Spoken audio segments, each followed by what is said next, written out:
up, Woodward? We are starting off your day with a brand new crew. Meet Broder. I can't control my arms sometimes. My limbs are just kind of flying. Detroit Kool-Aid. Fired up! Y'all got Kool-Aid. I'm fired up! But with the Wake Up Woodward crew, he's actually a part of the family. Flannel Sam. Ask me about my wiener. Okay. Along with JB and KG. Wake Up Woodward gets you all of your Detroit sports talk. Every morning, 8 to 10 a.m. Live on Woodward Sports. A show for Detroit, by Detroit, with people from Detroit. Tell Siri to set an alarm, because it's time to Wake Up Woodward. What up, though, people? It's time to Wake Up Woodward. We appreciate you guys for choosing to kick off the day with the Woo crew. We got the entire starting five in the building, and I believe we're also going to have the sixth man. He's going to tap in via VMix later in the show and give us a little bit of Red Wings breakdown. But welcome back, Flannel Sam, vet of Woodward Sports. Hey, I appreciate that. And JB, you'll remember this. And I always, this intro always kind of tickles me because you remember back in the day when I would hop on heavyweights every once in a while just for fun? I just happened to be that year so bad at picking football games, picking NFL games, that I was in the hot dog suit damn near half the weeks. That was kind of a bet that we did back then. Whoever was last per week in picking games had to be in a hot dog suit the following Monday or Tuesday, and it was about like half the time it was me. So that's why the whole ask me about my wiener thing comes from. For any of you new viewers. And for you new viewers, as the vet of the squad, you've been on a lot of these shows here, man. Yes, Blazing I the have. trail at Woodward Sports. Oh man, you've hey, but I'll tell you what, nobody is more heard and seen on Woodward Sports right now than Mr. KG. Yes, It's sir. everywhere. Yeah. Yes, sir. Detroit's #1 draft pick, KG, aka Black Hollywood. What up, though? brother? Also, 75% of the audio at this network. But Absolutely. What's good, y'all, man? Hey, chilling, man. It's been a lot of criticism between the Red Wings and the Pistons, man. A lot of criticism of the free agency and draft periods, man. For largely improvements. But we'll get to it. Yeah, we gonna touch on it, man. Pause. Oh, here we go. Diddy. Shout out to Woodward Sports MVP on a Tuesday in a titty booth. That is JBSMOOOOOV. Areolas. Hello. What's up, fellas? Yo, it's been a crazy 24 hours, especially since coming off of yesterday's show. All the news that broke. Yeah. Let's get into it. What up, dog, Mr. Matthew Broder? How you doing this I'm morning? doing well. I'm a little envious about how easy it is for Flannel to pick out his outfits in the morning. If we're talking about just flannels right? and the hot dog suit, like it's got to be it's easy for you, right? And I know you're not like Kirk Cousins. Your wife doesn't pick out your clothes, correct? Correct. Correct. So He picks out his own flannels, okay? Exactly. You pick out your own flannels. It is very easy for me though. Do you and your wife sit together when you travel, though? Do we what? Unlike You Kirk what? Cousins. Do we what? Do you and your wife sit together when you guys travel, though? Yes. Remember that controversy? It was No, what crazy. It was absolutely crazy. Actually, no, was that Dano? It might have been Dan Orlovsky, actually. What He got called I out don't by remember Stephen that. A. Smith and an old girl on the show as well. I don't like saying her name. She did my man Jalen dirty.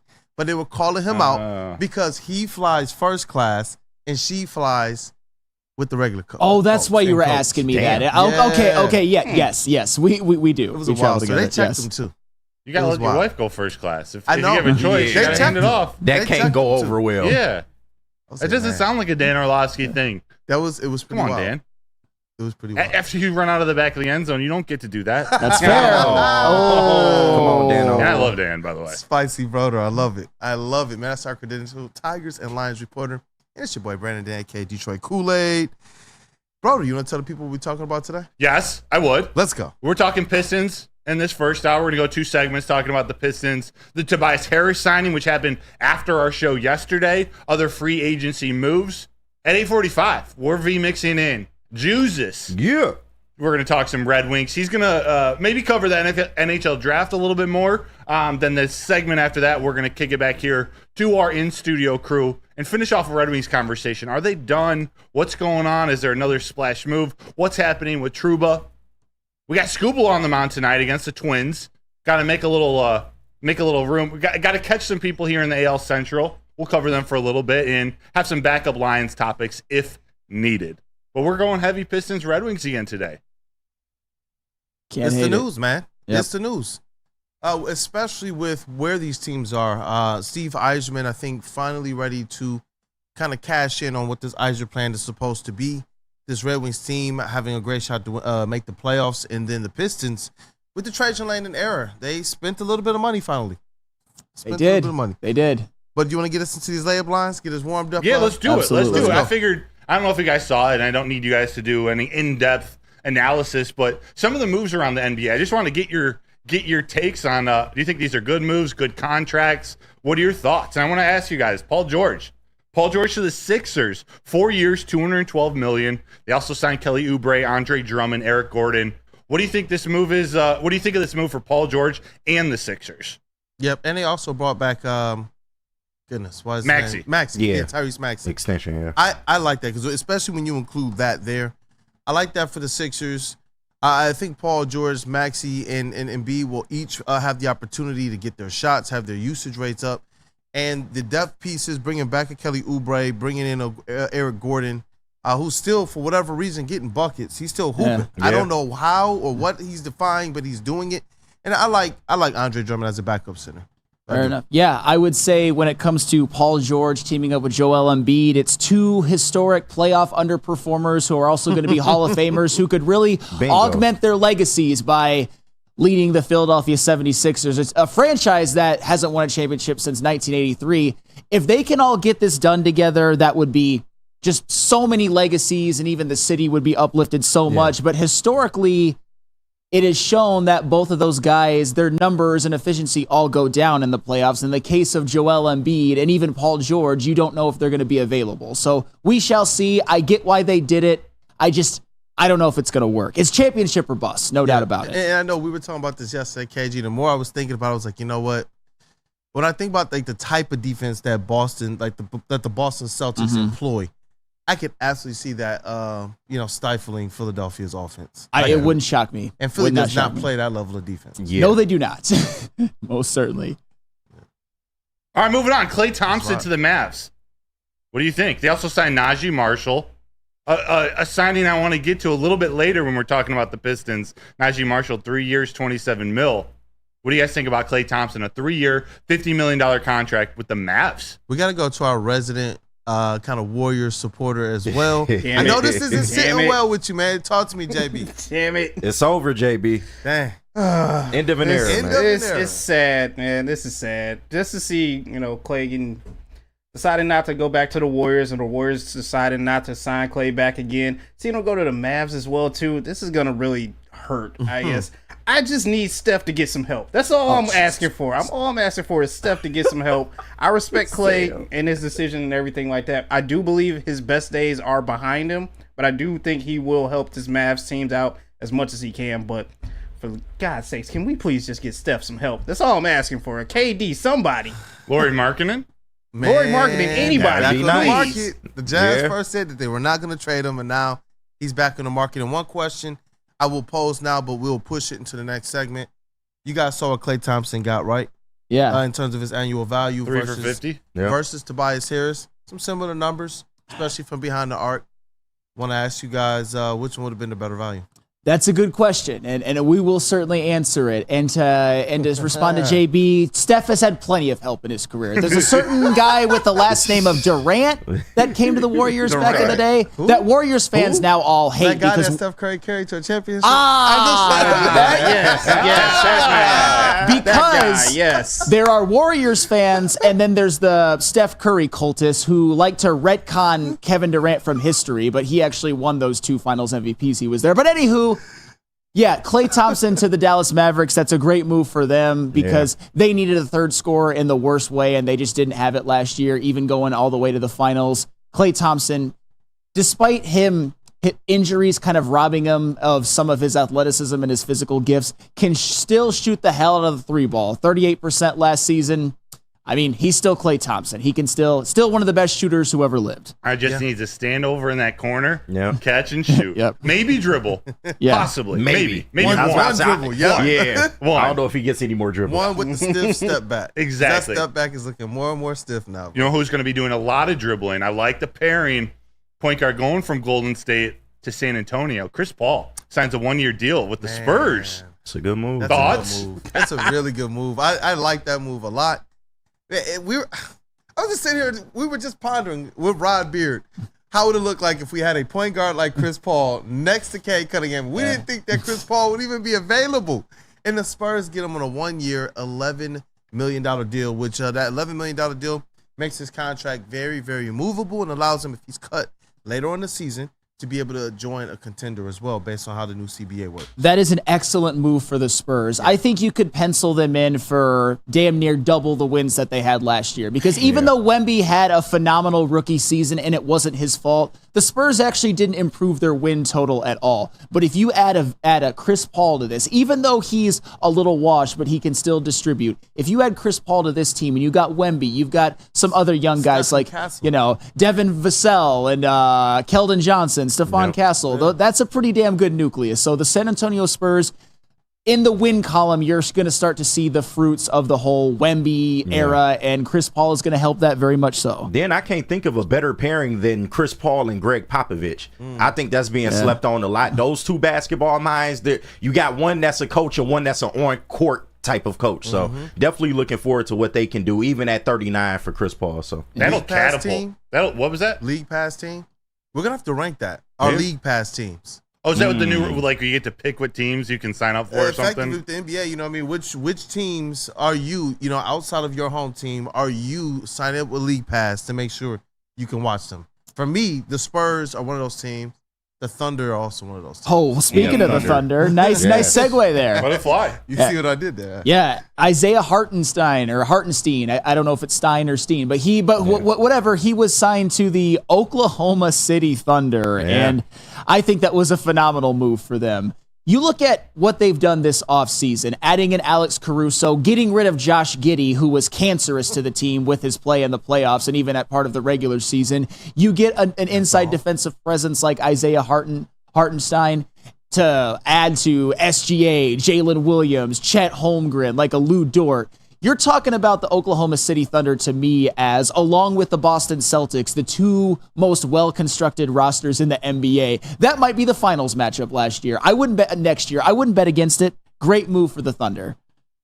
I like it a lot. I mean, the OKC Thunder, they're just an organization that continues to show how to rebuild the right way. Yeah. This is a great move for them, especially kind of stealing away an important player for the Knicks. All reports was that the Knicks wanted to bring Hartenstein back. Because they're trying to bolster everything to go out there and win a championship, and it seems like they're not sparing any costs.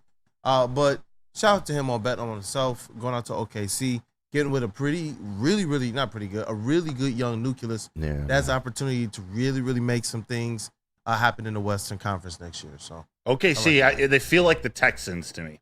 They're like the Texans of the That's NBA. a good count. It's going to be an exciting team to watch this year. Last one, I'm going to skip Kentavious Caldwell-Pope to the Magic.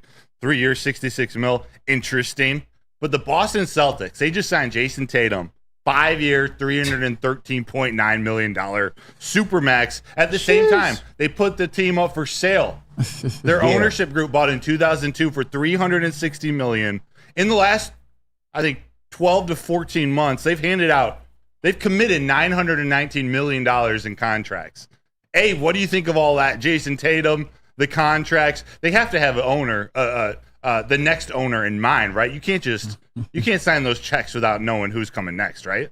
I do think that signing these guys long term, it should comfort any new owner that's entering the organization, as well as rewarding these players who just went out there and got you a championship. We talk about the Detroit Lions organization with players who have kind of stuck in the trenches and helped us get to this point, seeing those guys get rewarded. Hearing Dan Campbell and Brad Holmes talk about it from the podium, and just how much it goes to kind of encouraging the rest of this team. So from that perspective, I'm glad to see winners getting theirs and that team saying, you know what, we're going to hunker down, we're going to bolster this thing, and we're going to go for more championships.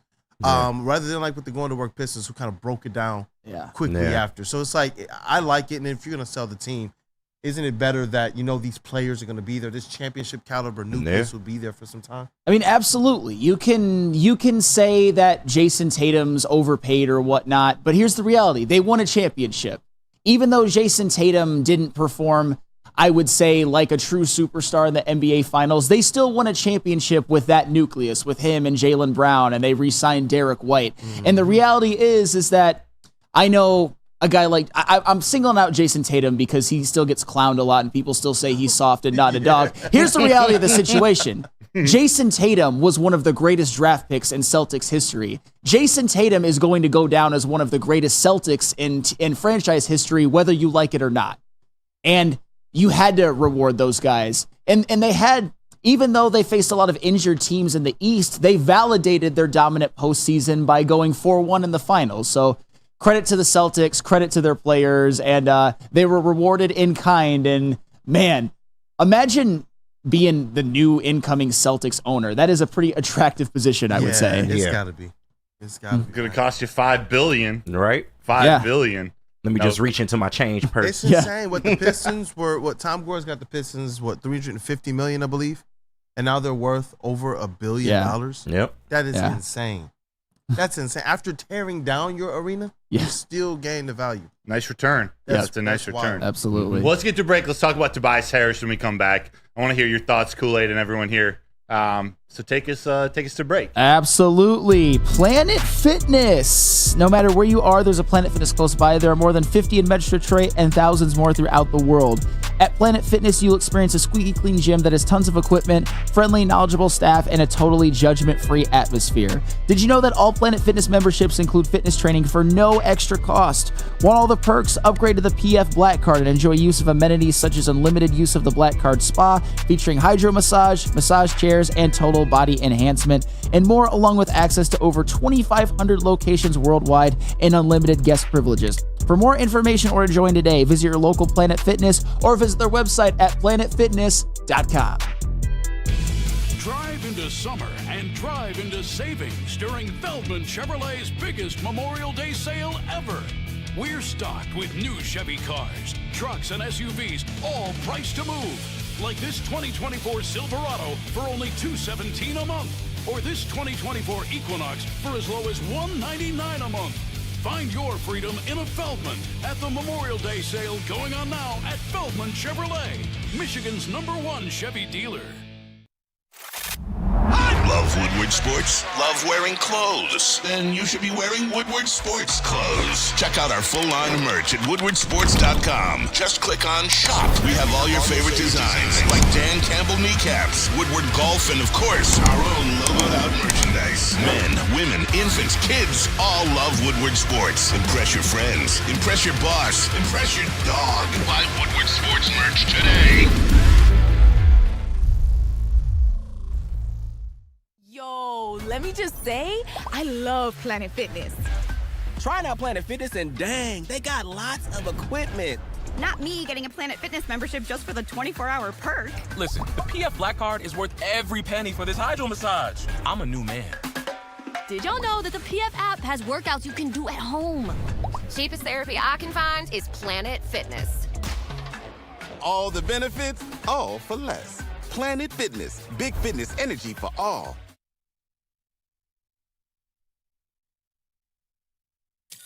Thank you to all the fans for making Woodward Sports your #1 online destination for Detroit sports. We promise not to drop the ball. Dealing with divorce, child custody, visitation, or other family law issues, Kevin and Catherine at KDK Law in Birmingham will have your back. With 10 plus years of experience and 24/7 availability, scan the QR code on the screen or call 248-971-9496. My bad. 248-971-0476. Say Woodward Sports sent you and KDK will pay your filing fee. KDK Law, they've got your back. Zero. Like the dollar she deserves, right, KG? Don't give her a damn thing. You know what, man? Shout Don't out let to her you do all, chat family. Thank you guys for tapping in with the Wake Up Woodward crew. Go ahead and satisfy the like button. Just go ahead and smash it. Treat it right. Treat it nice, man. Y'all already know what it is. Hey, For all my viewers in the chat right now, go ahead and touch that like button. We just getting started, baby. Ooh. I know you feel that. I know you feel that, like. We got to get that R&B album going, man. D'Angelo. You know what I mean? Look, we'll get something going soon. We definitely will, but we got to talk about the Detroit Pistons. Yeah. They have finally spent some cap space on players that we believe will play. Unlike in previous years, Monte Morris didn't play. Bojan Bogdanovic was hobbled. We were waiting for a while for Ali Burks. And when they did play, there was always some type of injury that they had. They went and traded for Gallinari and Muscala. Those guys wound up getting injured as well. After us seeing a good 7-game stretch with them in the lineup. Yeah. And then they got injured again. And it was just like, what in the world? What in the world? So the hope here is the Pistons signing Tobias Harris, 2 years, $52 million contract, fully guaranteed. This was first reported by Adrian Wojnarowski of ESPN. The Detroit Pistons, they make a move to bring in a stretch four that can shoot from behind the arc. We continue to say you got to space the floor for Cade Cunningham. Now you got Tim Hardaway Jr., you got Tobias Harris. It's not your A1 type free agents that you're looking for. But one of my takes with Tobias Harris is this. Because there was a question I was going to ask you guys as well about Klay Thompson and the money that he got versus Tobias Harris. Cheaper deal for Klay Thompson. I wonder if there's a little bit of a discount for a team that just got to the finals for the Mavs versus the Pistons. Sure. Similar shooting numbers, similar stats. You know, with the Pistons have been better off kind of pursuing a Klay Thompson over Tobias. But I like what Tobias brings stat-wise. I like what he could bring as it relates to the mix with this young core. But he wanted to be here. This is not a secret. For the better part of a year or a year and a half, we have reported that Tobias Harris wants to be here. His wife is from here. They appreciated that, not just kind of living here, but how the fans have treated them. Not just while they were here, but long after. So definitely good on Detroit fans for being those types of people that you leave an impression on players that kind of were here, left, and decide, you know what, let me take another chance on Detroit again because of how these people treated me as well. So that to me is really, really reassuring. I know Tobias Harris is not, you guys know I'm looking for Zach LaVine, DeMar DeRozan. Go out there and give me one of these top 25, top 20, top 30 players from last year. But I am okay with the Tobias Harris signing. And Flannel, I asked you a little bit yesterday. You gave me your quick reaction. Yes. I know you talked about it on Big D Energy, but before I wake up, Woodward family, brother. Yes, I am happier with the Tobias signing than most, personally. One, because you mentioned it before about players who signed free agency deals last year and the year before but got hurt. Tobias Harris over his career has been a very durable player historically. And I know he's getting up there in age, and as you get older, you're more susceptible to injury, but he hasn't shown a history of being hurt often. I'm not saying he's never been hurt. I'm just saying he's a very durable player historically. And you just look at his career numbers. I mean, 16.6 rebounds for his whole career on 48, 37, 84 shooting splits. That's pretty good.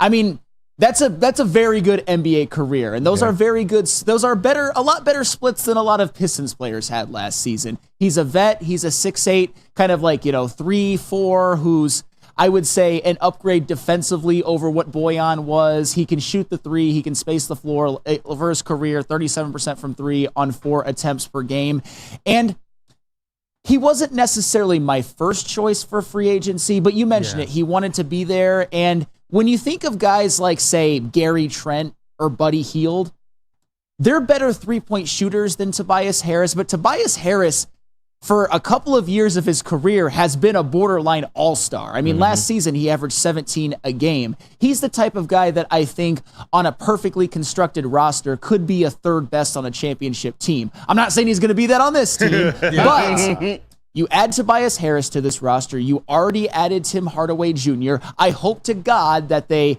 get something worked out with Fontecchio. You've got Marcus Sasser, and for now, you've got Isaiah Stewart. That's Cade surrounded by 5 shooters. And some of them have shown a propensity to play well defensively, including Isaiah Stewart, including even Simone Fontecchio. I think he can guard 4s. Tobias, not the best defender, but he's fine enough. Same with Tim Hardaway Jr. When you get a guy like Tobias Harris, and I'm going to kind of, pair it with Tim Hardaway Jr., I think a guy like Cade Cunningham, because I am I am a stan. I'll admit it, I'm a stan when it comes to Cade Cunningham. I believe a guy like that, a guy who put up all-star numbers last year, a guy whose numbers across the board compared favorably to even guys like Paolo Banchero and Mikal Bridges, guys like that. He's a guy that you can expedite things with if you get guys around him who fit, like a Tobias Harris, who I think fits, like a Tim Hardaway Jr., who I think fits. And with Tim Hardaway Jr., you also got the added bonus of the assets. I like the move, and I think the Pistons, and maybe I sound like a slappy, maybe I sound a little bit too, because I've been hurt before, but I think this is instant, at minimum 25 wins, maybe 30, and there's still more that they can do. I really believe that. When you talk about last year's over-under set by Vegas being 28.5, it's like, I don't want the expectation to be slightly better than last year. Yeah. When you're spending this amount of money, the CBA already said that the Pistons have to spend up to a certain salary floor, so there's more money to be spent. And you said a name there, Gary Trent, who a lot of kind of talking heads, media people, and such are stating he might be able to be had for one of the exceptions.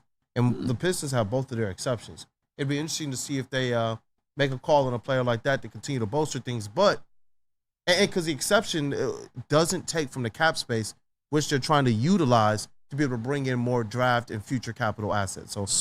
So that'd be interesting. Not to interrupt, but so are you saying you could bring in a Gary Trent and also maybe make one of those trades for an expiring contract to get an asset or two? Yeah, you've still got $24 million cap space in the mid-level exception and the veterans exception and the vets minimum.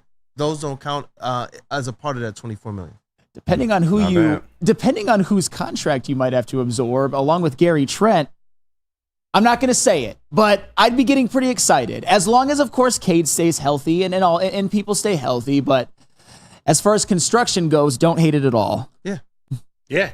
So I'm neutral on the Tobias Harris move. He wasn't my first choice. I don't necessarily think he's the greatest fit of all time, but I understand why he's here. I like the veteran presence he brings, and he can shoot the ball. He is 37% from three-point line, but what I struggle with is the timing of it all. It happens so fast. Like I wanted the Pistons to be like the town bike and let every team in town have a ride. Like I want Trajan Langdon's phone being off the hook. Like I wanted the Pistons to be the dumpster fire for all these contracts, and $26 million a year, 52 over 2. That takes a big chunk out of that. What they have. 55, 65 to begin with. So there's still stuff you can do with the 24 mil they have available, but I don't know. I just thought for how Trajan Langdon sort of hinted at how he was going to approach this, I thought they could have been a better escrow account for some of these contracts. Gather some picks. I think they're probably out of the Zach LaVine, sweepstakes, if we want to call it that, and maybe not. Explain to me if they.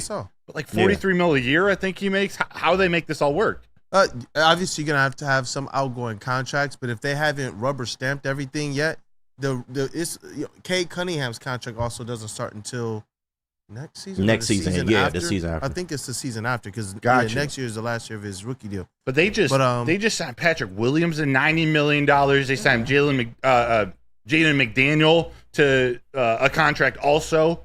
So like. Wouldn't Beef Stew be your only outgoing contract that has any dollar value? And they don't need him. No, he wouldn't be the only one of dollar value. Your young players, it would probably take Stu and another young player, but there are ways to kind of finagle trades and things. Like when we saw them bring in Jeremy Grant, they were able to free up some capital, make the sign and trade deal with the Denver Nuggets and make some happen. I don't believe they're out of the Zach LaVine thing because it's continuously being reported that despite the moves the Bulls are making, they're still looking to get rid of Zach LaVine, and they're even trying to attach a first-round pick to it. If there's a way if there's a way to make something like that happen, I honestly, I'm doing that deal. I'm doing it instantly.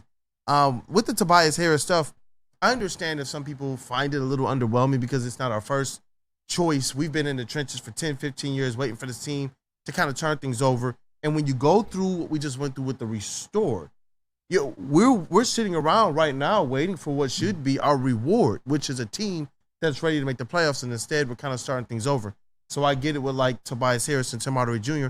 that some people are like, you know what, I don't know what this is going to do for our team right now and making sure we punch our ticket to the playoffs. But in terms of making sure you strike this balance, because it was something that you stated that I agree with, but you have to find a balance. It's not just the draft capital you bring in, but how you also support the players you've already drafted. And I do believe that you have to find that balance in between what draft capital you bring in and the types of vets like a Tobias Harris that can actually help this young squad take the necessary step forward, whereas like a Bojan Bogdanovic, he wasn't necessarily that player. The thing that I like about Tim Hardaway and Tobias Harris is not all three-point percentages are the same. And Simone Fontecchio, you can throw them in there too. These guys can take a high volume of three-point shots, and their percentages are the 37s and the 36% and the 35 and the 38s. Whereas other players, like an Ivy and some other players on our squad, they take 3-4 threes, and they're at 34%. As that volume goes up, that percentage continues to go down. And so you got some guys that you know, Cade Cunningham can absolutely depend on when you're talking about getting down court, getting in the half court, absorbing that gravity and kicking it out to a three-point shooter who you know, out of 7 or 8 threes that they take a game, they're going to hit at least 3 or 4 of these things. That's so much more different than what they had to rely on last year. And I'm excited for what this can do for the offense, but they do need more. Of course they need more, but I think they've done enough for this to at least look like a somewhat real basketball team next year. I mean, you got some veteran shooters. You're not going to be starting the year off with Killian Hayes and Asar Thompson in your starting lineup, which was just malfeasance in the worst play. But hey, the man who was responsible for that malfeasance is now gone. Yeah. So that doesn't mean anything for right now. But you were right. You need, with how bad it's been, you need some veterans. You need someone to just make it look like a real basketball team that is somewhat watchable. You can't have what was last year. And as you said before, a guy like Tim Hardaway Jr., who not only for the assets, but for the 36% career three-point percentage on 6 attempts per game, a high-volume shooter who still shoots it efficiently. A guy like Simone Fontecchio, who is a restricted free agent and we want to bring back, but was over 40% on high volume in his time with the Pistons. Yep. A guy like Tobias Harris, who isn't as high a volume, only 4 attempts per game in his career, but about 37%. That to me tells you that he's got good shot selection and he's smart with when he takes them. And that's another type of player that I think Cade will benefit from. So I'm happy as of now, but as you said before, I want more. If you can get Zach LaVine and take on a first-round pick or two, gosh, some of the things I'm thinking might be a little reckless. I'll just say that. So I'm not going to put that out in the air now, but I think if you get Zach LaVine plus assets, Tim Hardaway Jr. plus assets, and Tobias Harris in free agency, that's a winning offseason for me. They're a 14-win team last year. You can be as reckless as you want. I support you. For real. You got to be as reckless as you can be, man. And KJ, I'm going to get your thoughts. When we get back, we're going to talk a little bit more about this and what we think the Detroit Pistons. I want to get also the feel on just NBA free agency in general, too. But let me tell you about Premier Pet Supply. Give your pet the best at Premier Pet Supply. It's hands down Michigan's best pet store. They offer the same prices and all the conveniences of the online and big box retailers with one major difference. They've been family and locally owned for over 30 plus years. And they offer over 60 brands of food with nutrition experts to help you. Same day, local curbside and home delivery. Premier Pet Supply, give your pet the best. Visit them online at www.premierpetsupply.com. Stop searching for a vehicle and start finding one. Les Stanford Chevrolet Cadillac makes it easy. We harness the power of multiple dealerships and own the biggest selection of GM brands in the area to get you the car you need. With the Les Stanford Group, you'll have access to 4 different dealerships, providing you with more makes, more models, and more choices. We're connected to more than 1,000 vehicles. And with so many high-quality CPO vehicles available, you'll find new car quality at pre-owned prices. You can start and end your search at lesstanford.com today. We are the network for Detroit by Detroiters. Welcome to the Woodward Sports Network. Braylon Edwards here, Premier Pet Supply. Man, just looking around, who's got it better than pets?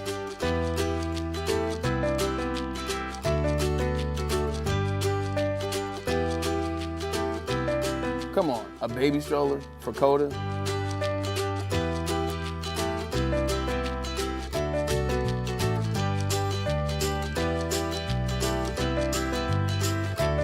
A chef for Lola? Really? You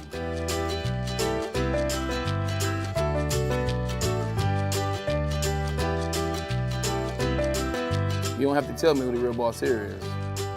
Who's got it better than pets? Nobody, especially here at Premier Pet Supply. For over 30 years and more than 13 locations, Premier Pet Supply has everything that your pet can dream of, and guess what? It's all under one roof. Premier Pet Supply, family owned, operated, and proud to call Metro Detroit home. Check out premierpetsupply.com or scan the QR code today. Who's got it better than pets? Nobody! A ton of fun, a ton of sports, and a ton of man meat. Welcome to the Woodward Heavyweights, live daily 5 to 7 p.m. on Woodward Sports.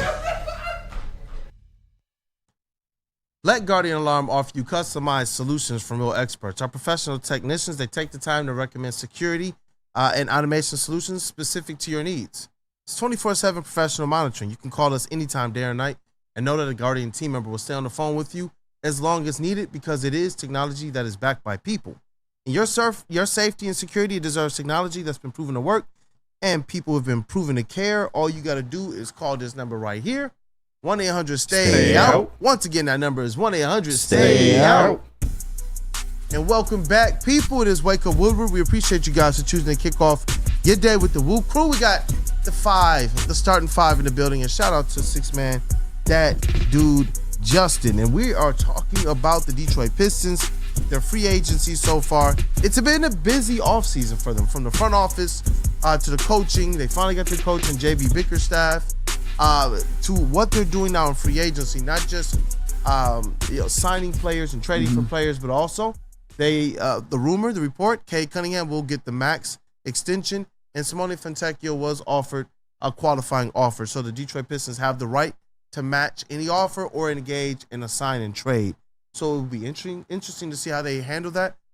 Simone Fontecchio, in my opinion, needs to be a Detroit Piston next year. Oh, I am leading that charge. If Simone Fontecchio, if they let him walk, that will be very, very disappointing to me. I mean, he was like, when he played last year, he was basically like Bojan level shooting, but even a little bit better, even a little better than Bojan, but better defense. Yeah, definitely. And with Tobias Harris, just a few points here.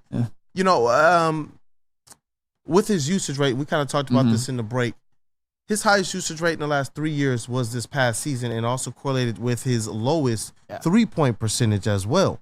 The lower his usage rate is, it always correlates with a higher three-point percentage. And in Philly's offense, he was asked to do a little bit more ISO and a little bit more creation for his own shot than he would be asked to be to do here. I'm hoping. I'm hoping that with guys like Cade Cunningham and another guy in Jaden Ivey, if Cade is going to be one that I think is going to benefit the most from having spacing, if Jaden Ivey's on this roster and you got a coach in JB Bickerstaff who will understand how to stagger these players, I think that Jaden Ivey is a second player who's going to benefit the most from this type of spacing, especially given the fact that his speed, his ability to get to the rim and get into the paint is going to attract defenders. If you know you got some honest shooters out there on the arc, it's going to get him some more looks at the rim, and maybe he brings up that percentage in terms of finishing at the rim. So, you know, KG, I know you had a few things as well. Yeah, just in terms of the Tobias Harris move, and I do feel Broder's sentiments a lot. I can't really speak to whether, you know, they maybe could have waited on a move like this and maybe tried to be more aggressive in the trade market. I do get that I think everybody in this room said that he wasn't their first choice, you know, and I'm in that boat as well. But he's going to help this team. The Pistons did get better with adding a Tobias Harris, 16 to 18 a point game guy. His three-point percentage is something that this team absolutely needs. And while he's not a great defender, he will help on the defensive end. But the more I study Trajan and the more that I just look at this move, I can't help but think that maybe this is just a one-year stopgap for a forward. And then maybe he tries to flip this contract for assets in the offseason or maybe next year. So we'll see. It's only a 2-year deal. They didn't pay him a ton of money, but I think this is a play by Trajan to maybe get some future assets down the road. I think everything is about keeping your options open at this point in time if you're the Pistons. Yeah. It's something that Rod and I for a couple years talked about as well with the Troy Weaver regime, is that you want to keep yourself in a position to where your roster is as valuable as possible to you if you decide to keep these players or if you decide to engage in the trade market as well. That's what every roster should be, so that you don't have any dead weights, and which we've seen a lot of. Yeah. In a lot of these Pistons teams, a lot of dead weights that you realize we're going to just have to pay guys to go away. We can't even trade these players. They hold no discernible value, no trait that you can say, you know what, this is above average. Well, now we just added a couple players in Tim Hardaway and Tobias Harris who are above average at what they bring to the floor. You got a Simone Fonseca who's younger, so you probably want to hold on to him a little bit longer for this roster and where you can go. But I agree with a lot of the sentiments. You guys, it's no secret. We all talked about for a couple months what strategy we desired for the Detroit Pistons on this show. And then on our own, before this show even started, we were probably all saying what we would like to see them do. They're choosing the kind of more patient, the more safe route too. One that I believe is like, you know what? Okay, if I'm at a thrift shop and I'm shopping, say, okay, I trust this brand more than this cheaper one over here. So I'm going to go with this over here. And I think that's what Tobias and Tim Hardaway represent.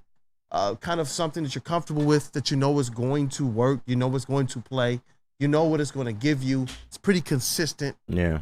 So, yeah, it's not like you said, Flannel, it's not my first choice, but I'm okay with it. Well, and KG, you mentioned it. If Tobias Harris becomes somebody that the Pistons end up flipping after year one, that's not a bad thing. Not at all. Because Tobias Harris is a type of guy, he's not the perfect player, but let me just ask you guys this.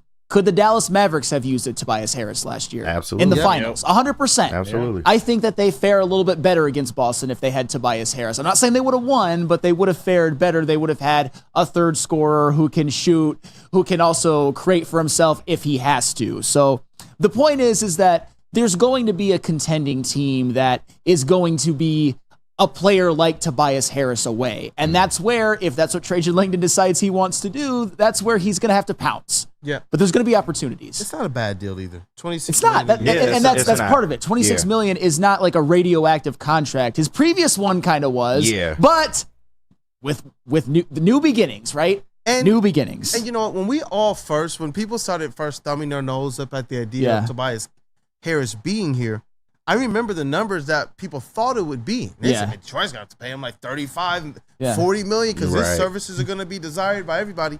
They got it for $26 million. Yeah. That does change things for me a lot as it relates to Tobias Harris being here. And it still keeps them flexible in this free agency as well as in the future. They're telling you now 1-2 year window. They're hoping for this team to be, I think, something we could be proud of in a couple years. Something that you will know discernibly. Like Cade is that man. Mm-hmm. Whoever his running mates are, we will know by that time for certain. You think about it, we'll know if Ron Holland's that guy, Ivy Duran Asar, and by that time, you're even more comfortable re-spending that money that comes off the books when Tobias Harris and Tim Hardaway are no longer here. Yep, and that's the beauty of them being short-term and expiring. There's all kinds of flexibility. Roder, you got something? Yeah, do you think Tim Hardaway is going to remind Tobias Harris about that 2011 March Madness game? Michigan versus Tennessee. Come on. I believe Michigan won 75-45. Oh, yeah, that was talk about it. Yeah, man. Those are the days. Those are the days with Hardaway. But no, with this $24 million they have left, what do you think the Pistons need to do with this? With the remaining free agency, I'm kind of thinking they need another center, don't they? Right now it's Duran and Beef Stew. Yeah. They need another point guard. I would love a backup point guard. I would love a center, but if you can get someone like a Gary Trent, I'm not mad at that either. Yeah. I don't know exactly who they should be going after right now because that market, it just dried up something weird. A lot of the players that we heard that the Pistons were going to be targeting, those teams that those players were with, they were like, y'all, we're not even getting to the free agency period. All of that news broke before free agency. Mm-hmm. That OG and some of these other players are going back to their teams. So it was interesting. I've heard, little rumors and things of that nature that I'll kind of dig into a little bit more and be able to have some more concrete kind of a plan for the Pistons maybe tomorrow. But I don't know. Is there anybody still out there for you that you're like, you know what, that's the guy that you got to bring in? Because I just don't see that in the free agency market anymore. Well, it depends on what Trajan wants to do, because I think it would behoove the Detroit Pistons to maybe take on a bad contract to get an asset or two. A couple examples that I came up with, guys who are expiring after this year, if they want to maybe take on Lonzo Ball's contract. I'm in. I'm in for that too. Yeah. And JB, it's not about whether or not he plays or not, because he may never play again. Yeah. And that's very sad and that's very tragic, but it's about what the Bulls might be willing to attach to Lonzo Ball for us to take on his $21 million salary. And even another one, and I'll get to you, KG, in a second. Yeah, no problem. Another one going into free agency who's an expiring contract. Do you think the Orlando Magic want to dump Jonathan Isaac's salary? Oh. Someone like that. Another guy. 17 mil? Yeah, 17 mil. Not a bad. guy who has been riddled, like he had an ACL injury, and it took him a really long time to recover. He played a bit last year. I mean, he played 58 games. He was somewhat effective. He's solid, yeah. He's solid, but the Orlando Magic, they're going to give the bag to Paolo Banchero, as they should. They're going to give a big bag to Franz Wagner, as they should. They might even give one to Jalen Suggs. They just gave one to KCP. Those are a couple contracts that if I'm Trajan Langdon, I'm like, oh yeah, I'll take that on. Yeah. Give us a pick. And Give us a couple about picks. re-signing Mo Wagner. Mo Wagner, he's a free agent that I think Mo Wagner is a lot more valuable to them moving forward than Jonathan Isaac. And Absolutely. Absolutely. KG? Yeah, and shout out to DNC ENT in the chat. He always show love. I'm not going to lie. If we don't acquire a first-round pick this summer, I will be a little disappointed. And I think that is the goal at this point. If that's going to be your strategy going forward, then you need to acquire as many assets as possible. I don't know how exactly they'll get that done, because maybe the Zach LaVine deal is something they can look into. Or maybe, like you mentioned, the Jonathan Isaac deal, that would be a good deal as well. But they have to get a first. I think it's imperative that this summer they come away with at least one or two first-round picks. Is that crazy to I think to say? it is a little bit crazy, just because I think Zach LaVine is probably the only contract in the NBA. When I'm just thinking quickly, I might miss one. His might be the only contract in the NBA, and maybe Lonzo's right now at this juncture that would require, I got to attach a first-round pick to be able to move this player. Yeah. The other way around, the Pistons, if they were to have the assets that would require a first-round pick in return, you're talking about giving up at least two of your young players. And so it's like if they walk away with a bunch of second-round picks that they can flip into some first-rounders, if they can package with the young player, I'm fine with that. I won't be as disappointed.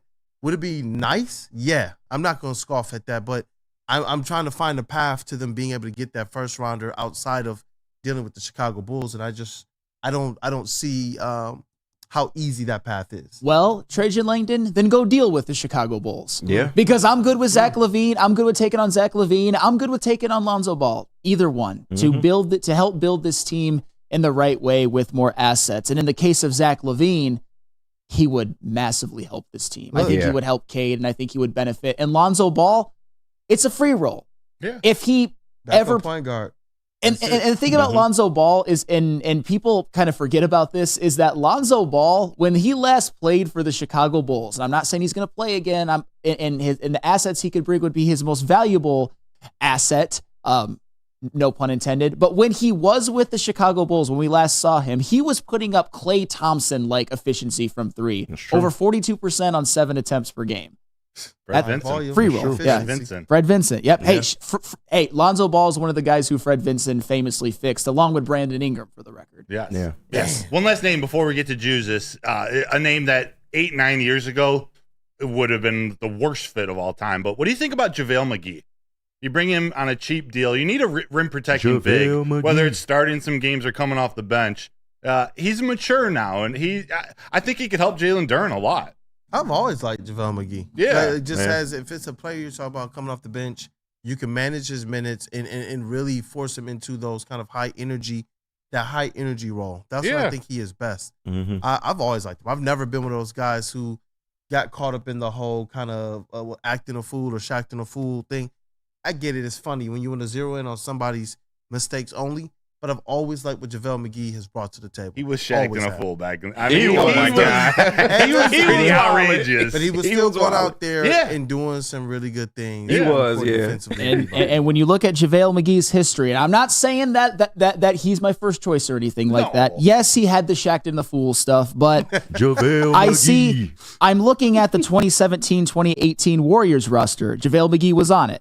I'm looking at the 2019-2020 Lakers roster. Yep. JaVale McGee was on it, and center. he was putting up okay numbers. Like he was a rim protector. He gave him some interior defense, and I mean, he's just a presence in the middle. Yeah. I'm not saying he was the reason. I'm just saying that a guy who was thought of as so radioactive and such a bad basketball IQ, he's never going to win anything. He was able to play a role. He was able to mature, do what he had to do. I like it. I like it. That's a good suggestion, brother. Definitely a cheap contract as well, too. I mean, you could probably get him around, 2-3 years for 8 to 12 mil? I don't know if you want to sign him for that long. Probably it's a 1 year. Two That's at a best. one and done. Player with a team option. That is a one and done. Yeah. That's all you need. Yeah. 2-year player option. Bring him home. You know what I'm saying? This is his home state. Yeah. I would like it. I honestly would, because the Detroit Pistons, they have to get, somebody in there that has kind of this defensive instinct, something that can contrast with Jalen during in practices, in training camps, during the games, somebody who can be on the court. I like Taj Gibson, but I think JaVale McGee can give us a little bit more on the actual floor. So we need a backup center. We need somebody with that mindset that's going to, I want to be able to erase everything at the rim. Whether they can actually do that or not, at least you know that JaVale McGee has that mindset. He will foul you. You talk about a guy, because I really dislike this, the Detroit Pistons and the and ones they give up. I'm just tired of it. JaVale McGee is one of those guys that's like, he's clubbing you like Eldon Campbell used to. And I don't know, man. I like that. For our backup center, somebody who you can, like I said earlier, manage the minutes. It's a good suggestion, brother. I like it, brother. Man, where do we got to go? We got some bills to pay? Yep, Lady James. Lady James. Hey, let me tell you guys about something awesome. If you didn't think the Pistons free agency was awesome, I can tell you that Lady James Haircuts for Men is. I just stop and sit back and relax and let one of Lady James' talented hairstylists make you look and feel great. Walking anytime, 7 days a week. Lady James is wicked awesome. Woodward Avenue, the first paved road in America. Woodward Sports, the first sports network born in Detroit and made for Detroit. Hi, my diamonds. It's Crystal with an X. You want to get hot and perfect like me? Here's my super easy routine. Drink at least a gallon of water before you wake up. Attach a weight to everything in your house. Hello? Sell your car and just sprint everywhere. Scream when you exhale. Don't follow Crystal with an X. Do your own thing at Planet Fitness with tons of equipment and free fitness training in our clean and spacious clubs. Join now for just $10 a month and cancel anytime. So just to get the heated steering wheel, I also had the spring for the bigger rims. Yeah, that's how they get you. Those upgrades will cost you an arm and a leg every time. Hey, new car crew, how'd it go this weekend? I got a great deal on mine. How? I went to Randy Wise, not those other guys. They got me in a great new ride, and they didn't break my budget. Hey, could you pass me the sugar? How?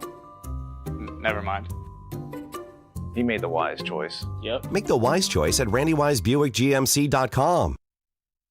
The most talked about Detroit media by other Detroit media, and we love it. It's the Woodward Sports Network.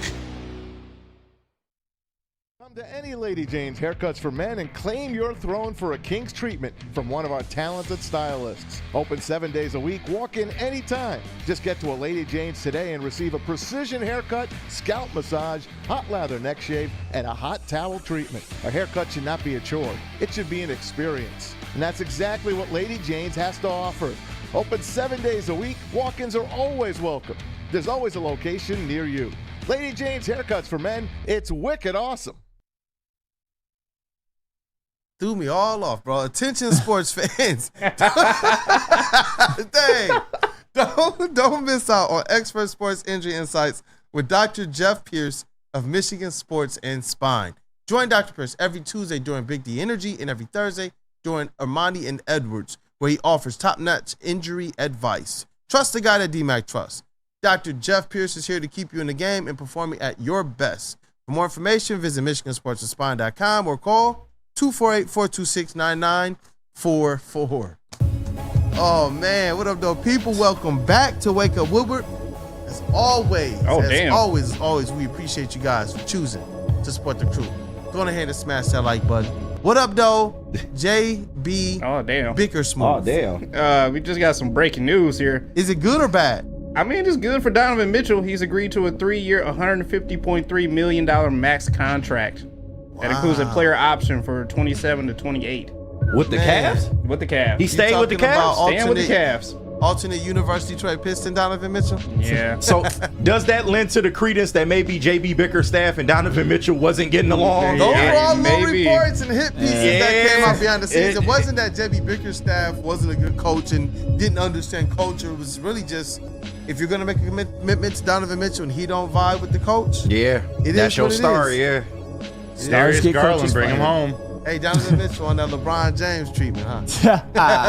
Hey, what did Frank Vogel, Eric Spoelstra, or Tyronn Lue win in terms of championships without him? Goose egg. Yep. Just saying. Just saying. That's facts. I feel you. Hey, but you know what? We got the sixth man of the group. That dude, Justin, he's on the line, right, JB Smooth? Yep. Hey, he's he's in ready the to talk house. some Hey! What Hey, bro. You're a miss, man. Glad to see you. Hey, it's glad to see you guys too. I miss you guys a ton. Hey, man, that's what's up. And so, look, tell the people what you're going to be doing for us today as it relates to the Detroit Red Wings in kind of this offseason so far.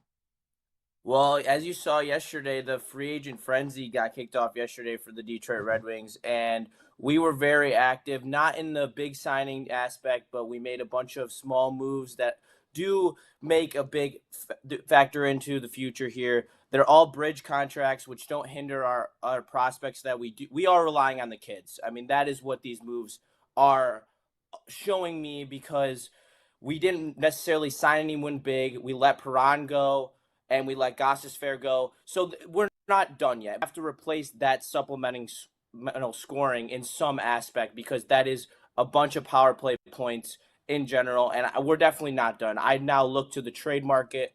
There's the Trouba rumors that have been up in the air, and then there's Martin Nikias, who's also available. I'd expect a big move to be pulled off in the next week or so. Obviously, the DeBrincat stuff last summer came, and it took a week or two before those kind of became concrete. And I'm just very curious going forward what Stevie Y's big move is going to be, because there's no way he's done and settled with how this team currently is shaped, because there are holes. Absolutely. And what are your thoughts on the Patrick Kane deal? Obviously, 1 year, very incentive-laden. Was that a good move for the Detroit Red Wings? Yes, I love that move by the Wings. It really is, we're successful, you're successful, and it's hand in hand. There's no other way to put it. I really like the deal because I think that Kane is going to be more healthy this season. I think the contract says that as well. And then, like Neil Rule said yesterday, he is literally betting on this team a big chunk of his contract. And that, I think, means that everyone should be betting that we make the playoffs next year. You know what? I was just going to ask a quick follow-up. It's like when you re-sign a guy like a Patrick Kane, and when he decides to take a chance on these Red Wings, you know, what do you believe that conversation was like between he and Yzerman? And you already said it, playoff expectations for these Detroit Red Wings. I believe the conversation with Yzerman was, all right, you want to be a part of a team that makes the playoffs where you're the star, you're the premier player, where he made a lot of the clutch plays last year. And I think that he saw that and was like, all right, I could go and I could leave into a situation where I'm not comfortable with, learn a new system, or I could stay, continue to grow with someone like Raymond, who I enjoy playing with. And it's honestly shows that we are moving in the right direction as a franchise instead of away from it. We're closer to being a contender than we are from being on the floor of the NHL. I certainly hope so, and I would agree with you on that one. Tell me about what your thoughts on the Red Wings signing Cam Talbot and then later Jack Campbell to bolster their goaltending room. Is that the type of move that can put the Red Wings, or moves that can put the Red Wings over the top? Meat missile on ice. Yesterday, I believe you said that we would make the playoffs if Cam Talbot was our goalie, and I completely agree with that statement. I think this is a total Stevie Y move. Yes, Cam Talbot is aging, but he has a .913 save percentage over his career. He has proven that he can be a vet in this league and make the playoffs and win you a playoff series. So I think it's a very low-risk move that is a perfect bridge to Augustine and Kosa because of the contract and the low term. I think Jack Campbell will probably be more of a mentor for Kosa in the Grand Rapids, and then if you need him to come up and play minutes in the NHL, but one of these goalies has to be gone. He is now cornered the market on the veteran, low-priced goaltender, and he's going to use that to his advantage, and he's going to deal one of them in order to fill a different hole on this roster. Hey, Justin, KG in the sound booth. Nice to meet you, bro. But nice to meet you. Yeah. So a big topic of conversation around local media today is did Stevie Y miss an opportunity in free agency? As you said, he let a lot of big names go, and there's still no word as to what he may or may not do in the trade market. Was this a missed opportunity by Stevie Y? And do you think that there is a move to be made in the trade market, maybe aside from the Trouba rumors? Yes, there are moves to be made. It now becomes more difficult, 100%. I do think he did miss a slight opportunity. There was so many top-of-the-line free agents available in this offseason where he definitely didn't take advantage when it came to Monday. Now it kind of comes, all right, what tactical way do you want to go? I would love to see Martin Nikias from Carolina. They seem like they can't find a deal, and they can't get a deal done, so I'd love to see that. He's a two-way center. He also can put up some points. I wish his point numbers were a little higher and his contract value wasn't as high as well, but at this point, beggars can't be choosers. We need to bring more talent onto this team. There's no doubt about it, and now it's got to be whatever avenue that we can do it. All right, Justin, let me ask you about this NHL draft because you were tapped in definitely for round one, and I'm sure you were following the remaining picks too. What are your thoughts on Michael Branstad-Nygaard and then the other 7 picks for the Wings? Is there anyone that stands out to you from those 7 that we didn't cover as much that us and our audience should maybe take a closer look at? Yes, 100%. Our second-round pick, Plante, is a absolutely unreal passer, one of the best visions in the draft, and he was known as one of the best passers, if not the best passer in the draft. I think he has a bunch of upside in terms of being a playmaking forward on this roster. He also wins a bunch of faceoffs. MSN, I'm very excited about. As Spencer said, he's literally a Viking. He's absolutely massive, and the rest of their draft picks, not one pick other than the second-round pick of Plante, was under 6'1". So every single person on this draft class is massive, big, and they are building the Angry Red Wings. They are rebuilding a big physical team. They're kind of taking the blueprint off the old Red Wings and the new current Panthers, and they're just building a physical team that is built for the playoffs and to win deep in the playoffs because they're going for Stanley Cups right now. They're not building for the playoffs, and I think that's the big difference between signing a lot of these you had to be out on Stamkos. If you would have signed Stamkos, you would have hindered our Stanley Cup window. There's no doubt in my mind because the Nashville Predators window is only 2 years big now because of who they signed and what their ages are. So I like that Stevie Y didn't hinder our future, even though there was a ton of chances that he could have to upgrade this team. Yeah, and with the Yzer plan, it seems like right now Stevie Y is really believing that this is time to strike for this team to make the playoffs.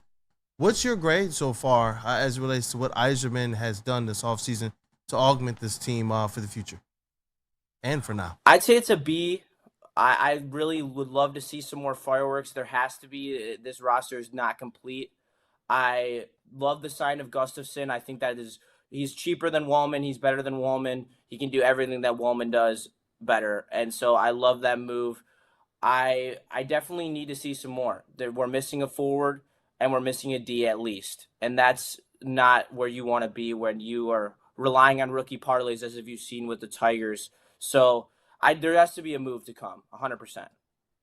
Justin, tell me a little bit more about Erik Gustafsson. Like, what type of skill set does he bring to this Detroit Red Wings team? And when it comes to them losing Jake Wallman and Shane Gostisbehere, what type of skills does he bring that maybe were vacated by the loss of those two guys?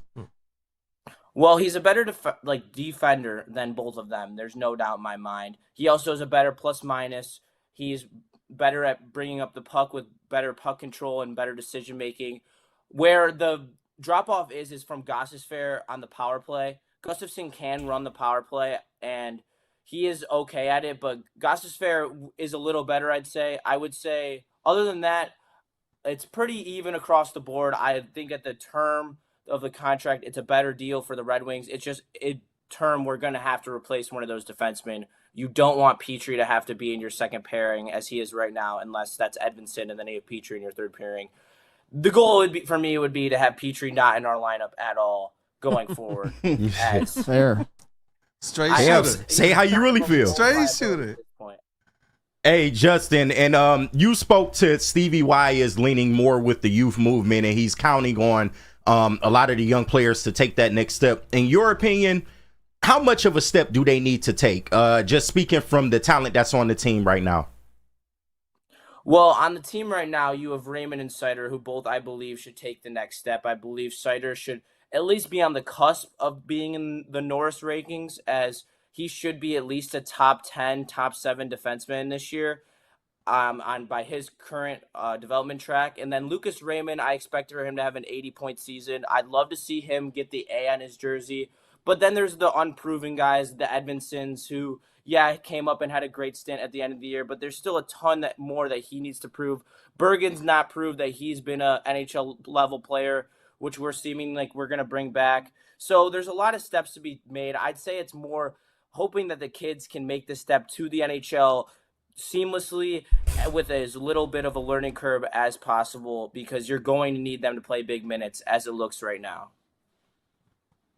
Justin, man, it's crushing. You are the man. We appreciate you for remoting in on your vacation. Yeah, I know you're still working. You're in the woods somewhere. You're still working, but we appreciate you dropping your Red Wings knowledge. We're going to keep talking about them for a segment here. But thanks for remoting in, man. I appreciate you. Have a great rest of your show, and I'll catch you guys later. Hey, see you soon, brother. We got to lock him down to a long-term contract. Seriously. Post-graduation. He's in juniors right now. We need to make sure we have his rights upon graduation. Oh, yeah. Justin's awesome. Yes, he great is. Great person, hard worker. Wants to be great, supportive. Yeah. Like it. I got some more Red Wings questions, though, I want to pepper Sam with. I know you have a little plan of how we're going to attack this next segment. So let's get to break, and we'll come right back for some more Red Wings. Let's ride. What do we got, Swiss? Yep, Swiss. Let's go. Now more than ever, it is critical for you to have your insurance reviewed. Swiss Insurance will make sure that your current carrier is not slipping in any extra fees. Take that. No, didn't. Call Mark at Swiss Insurance today, 313-530-1698, or visit them online, SwissINS.com. What's up, everybody? Neil Rule, Big D Energy, Woodward Sports Network, home of the Planet Fitness Studios. Let me tell you a little personal story about myself with Planet Fitness. Planet Fitness helped me change my life, and it can do the same for you. The best gym in the gym game. The clean facilities, tons of cardio equipment, tons of weights as well. And look, through all the price increases, inflation, all that, hasn't happened at Planet Fitness. Still $1 down, $10 per month, $24.99 a month for the Black Card as well. It's Planet Fitness, everybody, where your fitness is essential. A network for the city, by the city. Woodward Sports is Detroit Sports.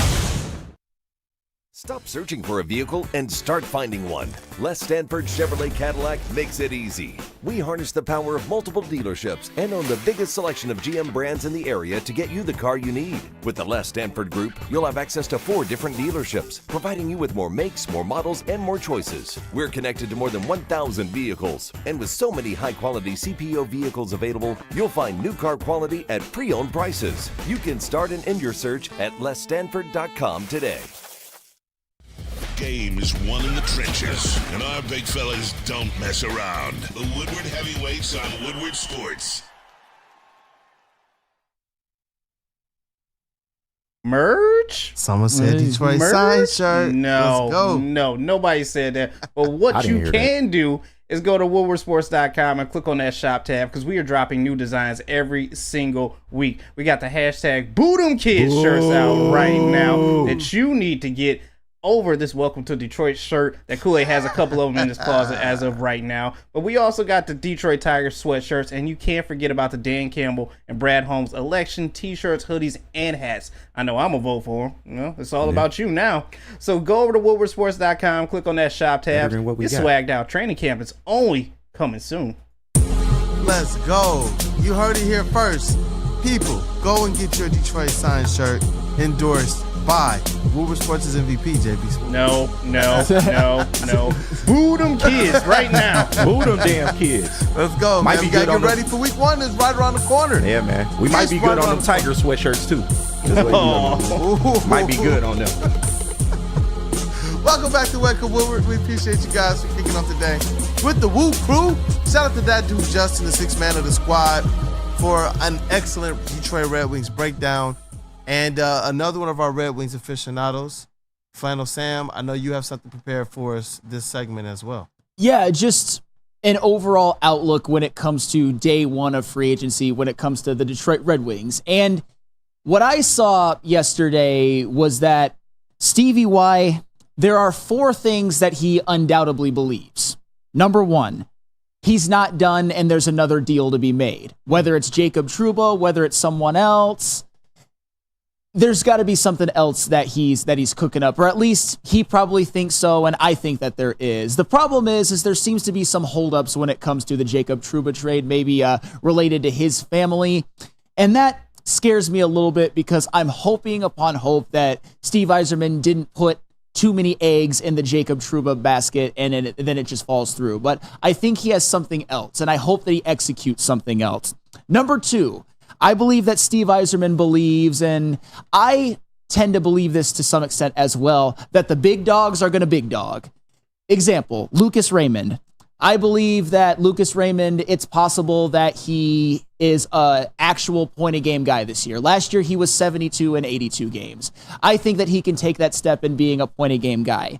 I think he believes, and I believe, that Dylan Larkin will play at least 75 games. Last season, he played 68, and we all know that the Red Wings, their tailspin started when he went down due to injury. And Dylan Larkin, throughout his career, has been a very durable player.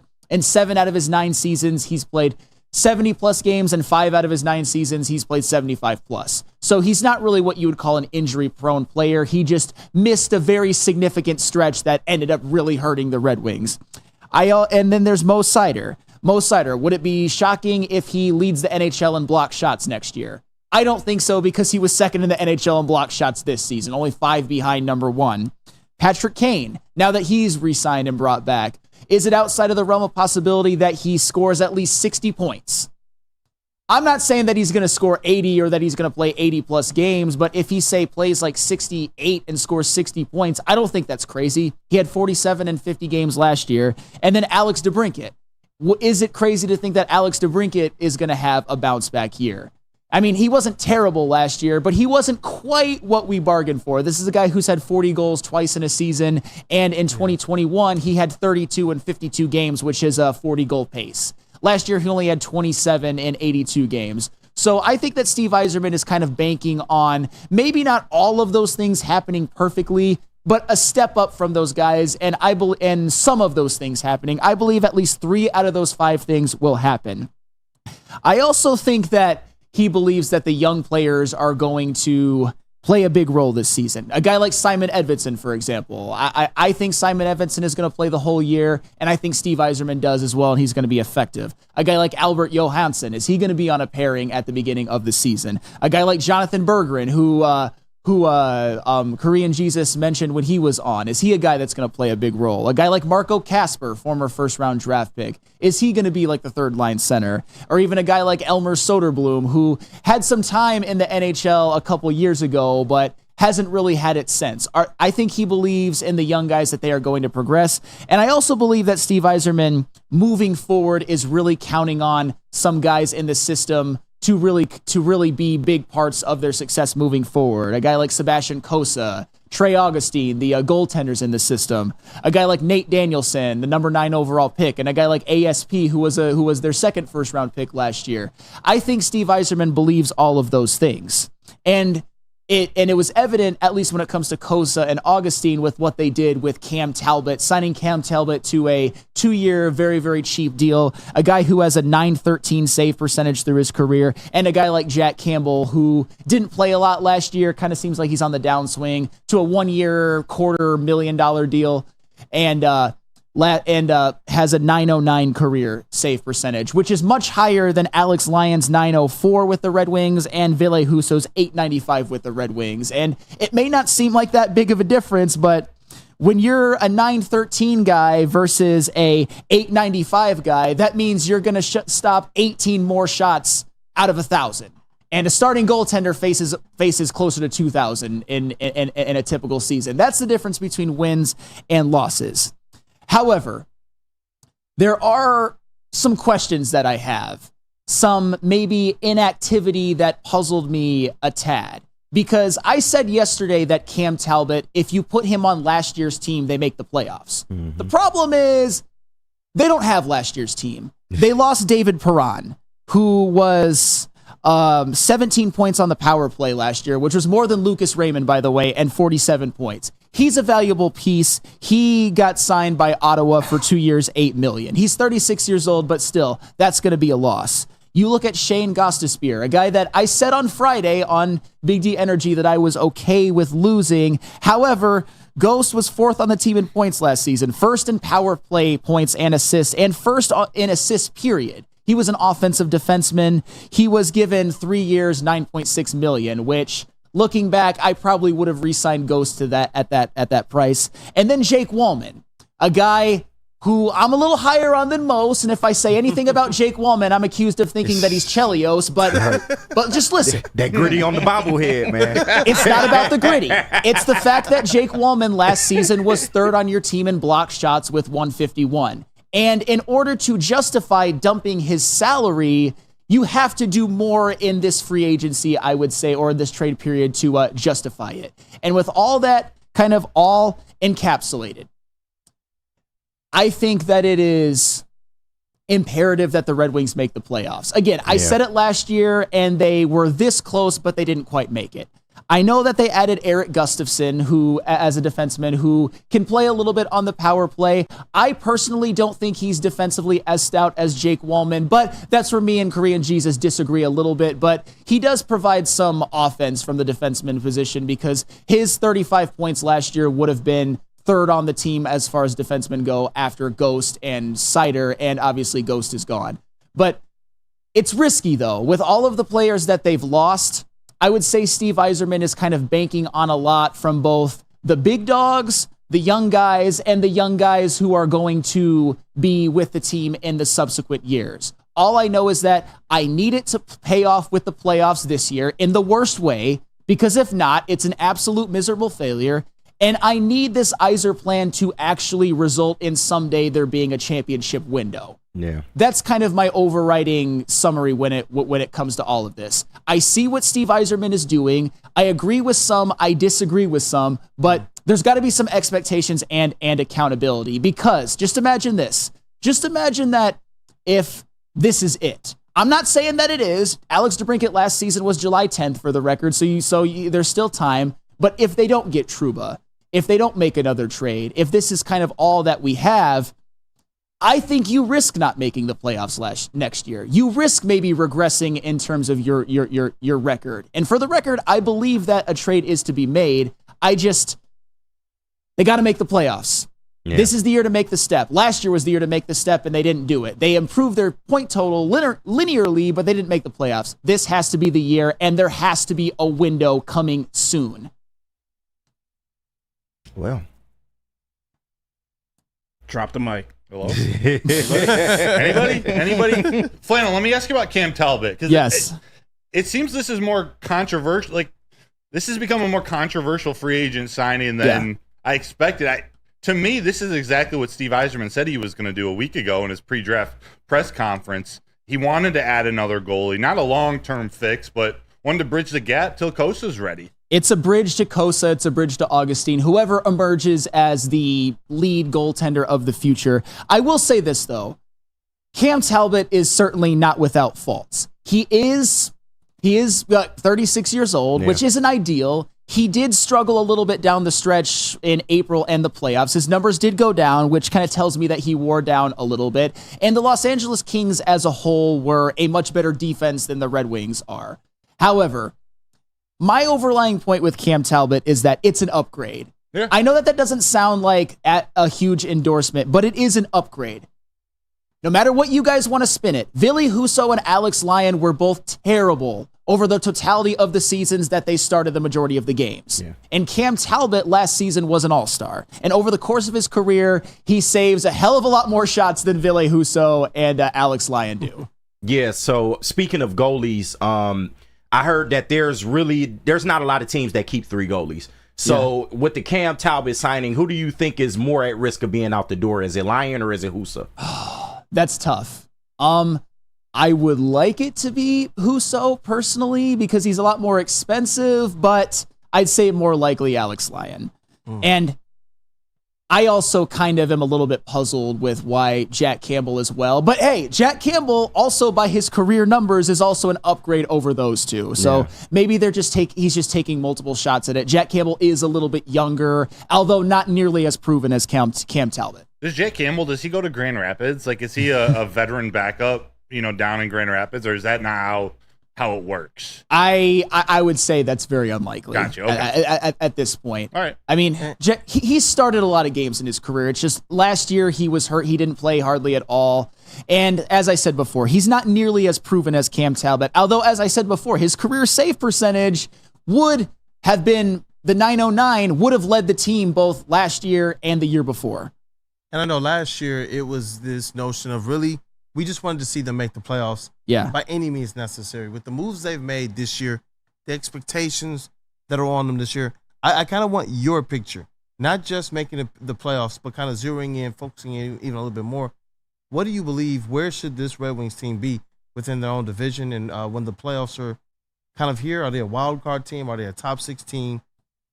This is tough for me because ideally, I would like my expectations to be more than they were last year. Because last year, I said this a million times. If they made the playoffs and got clapped by the Rangers or a team like that, I would be like, fine, they made it.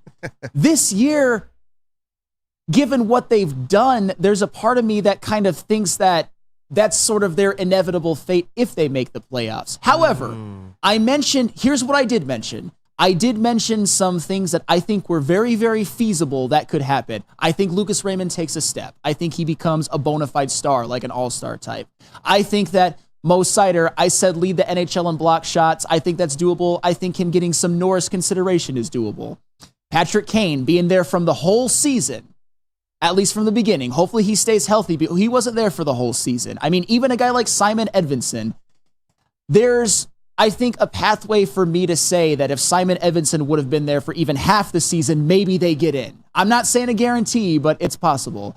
Alex DeBrincat, if he just ups his goal total, I said he's 40, but even if he ups it to like 33 to 35, maybe they would have made the playoffs if you'd have had 33 or 35 last year. And lastly, Dylan Larkin. I think we all believe if he doesn't go down, they make the playoffs. It's not an excuse. Yeah. I'm just saying a lot of things could happen from some of the big dogs, which they have a plethora of them, particularly on offense, that could make them formidable in the playoffs. But as I said before, if this Trouba deal falls through and doesn't happen and they can't get somebody better, that's where I'm a little concerned about them even making it. Yep. And you know what? The Dylan Larkin stuff last year, it was like, okay, this season I'm hoping this team has enough on it that if he has to miss some time, those players that you're mentioning, those guys can uplift Dylan Larkin and this Red Wings team. Because they would have been in the playoffs last year with just one game. Yeah. They were by the slimmest of margins they missed out. Man. But no, I'm looking forward to the Red Wings. What I'm waiting to see is the players that are still in the squad. Which one of them? Obviously, we know the Raymonds, the Seiders. We know the Larkins. Those guys are going to bring it. Mm-hmm. I'm wondering, like, some of the players that are here that you don't think should be. Who is it that Yzerman believes, so that you think is going to have the ability to kind of take a step forward or cash in on the potential or the belief that Yzerman is showing in them? I mean, Edvinsson for one, which I believe in Edvinsson as well. Yeah. I mean, you've got a guy like Eric Gustafsson. Maybe he is an impact free agent where he plays on, the second or third pairing and is an upgrade over a Wallman or a Gostisbehere. I don't think that that's necessarily likely, but I could see it. And then, of course, guys that I mentioned, this could be the year that Marco Kasper, their former top 10 pick center, has an impact in the NHL. Same with an Albert Johansson. And when we're talking about rookies, as Korean Jesus said, it's hard when you have so many of them playing, but I think they have bright futures, and this is the year maybe where you see what they all have, or some of them have, at the NHL level on a bigger sample size than they've had before. Man, that's thorough. Yeah. That's thorough. It's a breakdown. I want to get fully invested in this Detroit Red Wings team. I'm hoping that their season expectation is a little bit more than make the playoffs and get clapped. Yeah. I'm really hoping. The only thing I should be getting clapped right now is that like button. Go ahead, this fast that like button. Go ahead and do that. Definitely. But we got to get into this next segment. We're going to take a quick break real quick. What bills we got to pay, JB? We got Les Stanford. Les Stanford. What happens when you run a great business for over 50 years? You expand and offer more products to more people. This is exactly what Les Stanford did by adding Les Stanford Buick GMC. The same great service that customers have come to know and trust on Woodward Avenue just south of 9 Mile. Check out Les Stanford in Dearborn today at lesstanford.com. Les Stanford Chevrolet. Together, let's drive. Stop searching for a vehicle and start finding one. Les Stanford Chevrolet Cadillac makes it easy. We harness the power of multiple dealerships and own the biggest selection of GM brands in the area to get you the car you need. With the Les Stanford Group, you'll have access to 4 different dealerships, providing you with more makes, more models, and more choices. We're connected to more than 1,000 vehicles, and with so many high-quality CPO vehicles available, you'll find new car quality at pre-owned prices. You can start and end your search at lesstanford.com today. Is that an octopus in your pants, or are you just happy to see me? See what I did there? Go Red Wings! From Octopi Experts Woodward Sports. Braylon Edwards here, Premier Pet Supply. Man, just looking around, who's got it better than pets?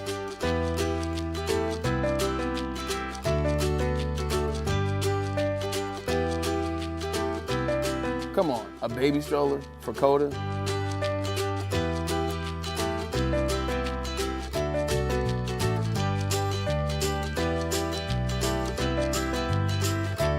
A chef for Lola? Really?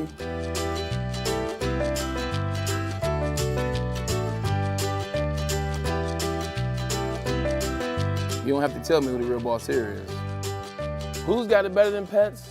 Nobody, especially here at Premier Pet Supply. For over 30 years and more than 13 locations, Premier Pet Supply has everything that your pet can dream of, and guess what? It's all under one roof. Premier Pet Supply, family owned, operated, and proud to call Metro Detroit home. Check out premierpetsupply.com or scan the QR code today. Who's got it better than pets? Nobody! We appreciate you guys for kicking off your day Monday through Friday, 8 a.m. to 10 a.m. with the Wake Up Woodward family. And I'm hoping you guys continue to support us as well as the rest of Woodward Sports. Starting with Big D Energy right after our show from 11 to 1, hosted by 4-time Stanley Cup champion Darren McCarty alongside his co-host, the Golden Voice, Neil Rule. After that, you got Armani and Edwards with Maz from 2 to 4.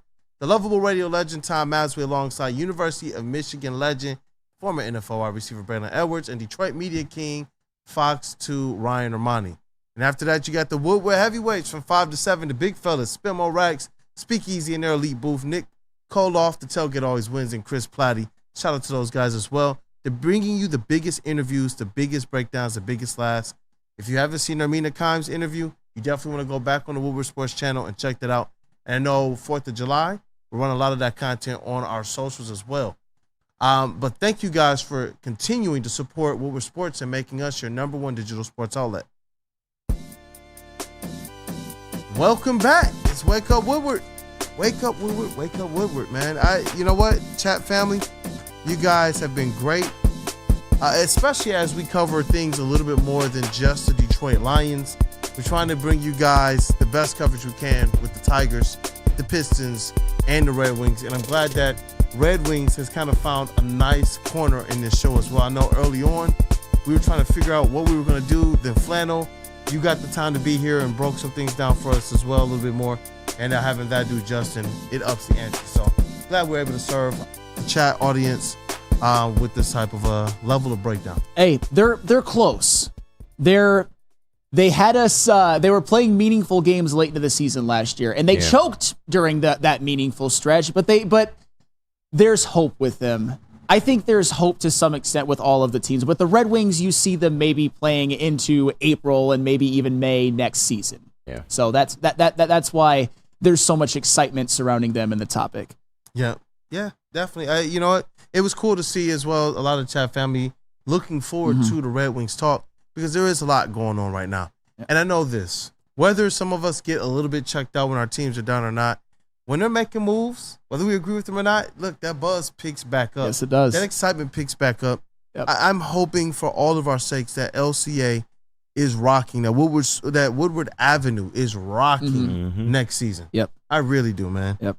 And I know these Detroit Tigers, we got to talk about them a little bit, Matthew Broder. Yeah. Let's talk about these Detroit Tigers. We got Scoop sighting. Huh? Yeah.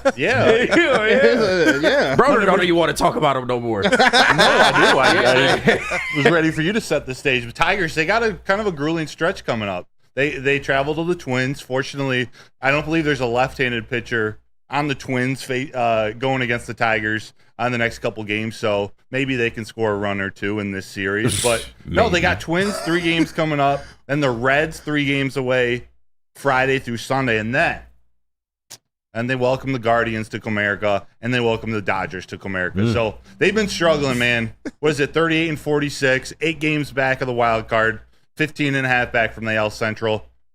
I don't really know what to make of them right now. I mean, they need to sell. I don't know if they need to completely overhaul sell, but they're going to be selling some pieces at the trade deadline. But it's getting to the point where I don't even know if we can talk wild card anymore. What do they need to do? Maybe that's the question I'll pose. What do they need to do to stay in the wild card conversation?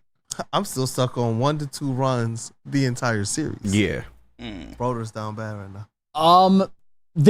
There's no pathway. Yeah. And I'm not trying to even be like a hater or a Debbie Downer. At this point, I'll give you an example. With guys like Mark Canha and Jack Flaherty and even Carson Kelly, you should be thankful as Tigers fans that they've done what they've done to where they could be flipped for prospects. Those are guys that you can sell. You can get good prospects coming back without having to deal Tarek Skubal. That's what you should be most thankful for. Of course, along with Riley Green emerging as an all-star, Tarek Skubal, Cy Young candidate, Reese Olson, and all of that. But you should be hyping up those guys as trade pieces because the problem with the Tigers is that there's just too many players on this team who just sucked at baseball this year, who just sucked at hitting. I mean, Spencer Torkelson, anybody? Parker Meadows, anybody? Yeah. The shortstop position. 2 pieces of your core. Jake Rogers. Badu, for all the positives you want to say about Colt Keith, I think he still had a poor rookie season, at least by the numbers. Gio Urshela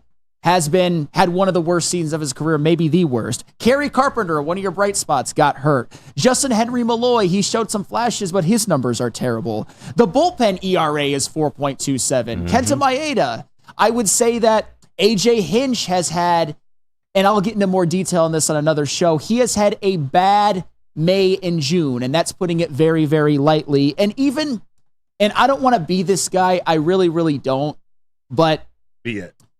A lot of those guys that some people think that the Tigers should have signed, which I was okay with them not doing before the year. I mean, Matt Chapman's had his struggles, but 737 OPS. Cody Bellinger, 743 OPS. JD Martinez, 853. Justin Turner, 728. Even Wyatt Langford, who the Tigers passed on, 713. Hit for the cycle.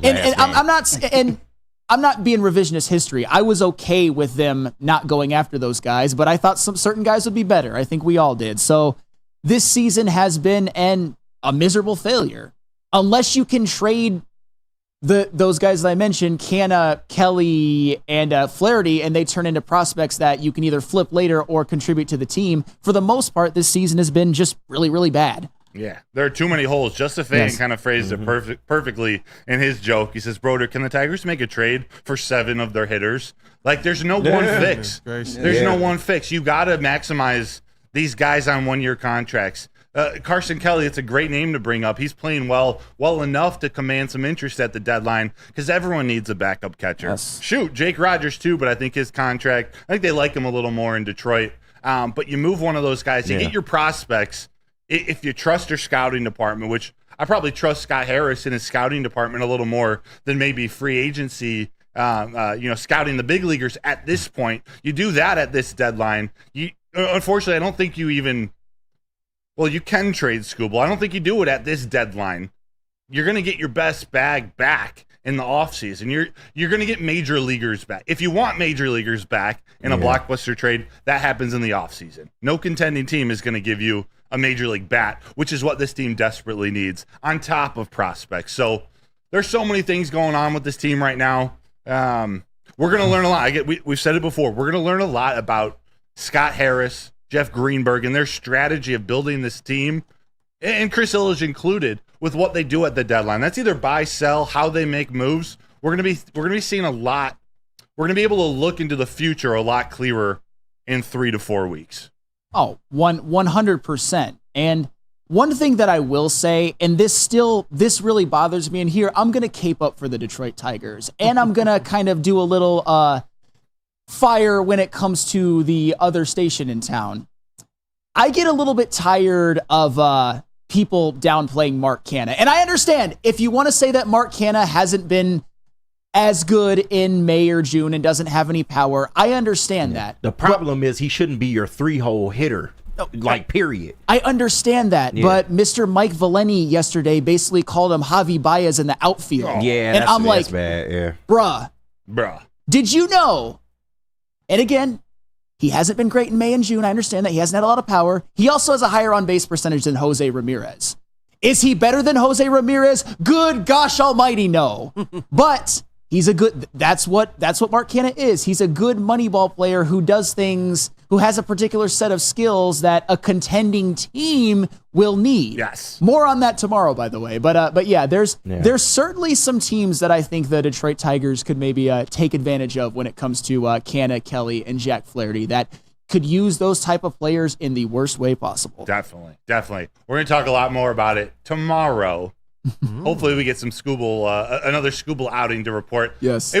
What was it, less than a week ago where he dominated Ranger Suarez and the Phillies? Yeah. Arguably his best outing of the year. It shows how long of a season baseball is. We've witnessed just a joke of a couple games this last few. Hopefully we got good news tomorrow. Front office Flannel makes his return. Hey. Let's go. Yes, sir. But let's get to break so we can come back and give what's trending with JB Smooth. It's time. That's right. Yes. Good call, brother. Look at Spencer Torkelson just sitting in a dark place right now. I'm so sorry, sad. Tork. That's Scoobs. So sad That's right Scoobs. now. I'm sorry. Skubal. Hey, that's I keep Skubal. doing Don't that. Torque is in That a dark is place. blasphemous. Let's not get it messed up. It's blasphemous. Skubal. He would never. Sitting in a dark place right now. Hello, darkness, my old Wake friend. Up Woodward logo is providing a light for you, brother. Absolutely. But you know where there's never a dark place. That is Dispo, of course. Hey. This summer, Dispo Dispensary is turning Light up it the up. heat with amazing giveaways and exclusive offers. Enter for a chance to win a signed football jersey and helmet from your favorite sports team. Screenshot the image with the QR code above my head and bring it into one of their locations to get scanned, and you'll get a free $10 to spend in store. This will automatically qualify you for the giveaway. Dispo Dispensary, visit today, disposhops.com.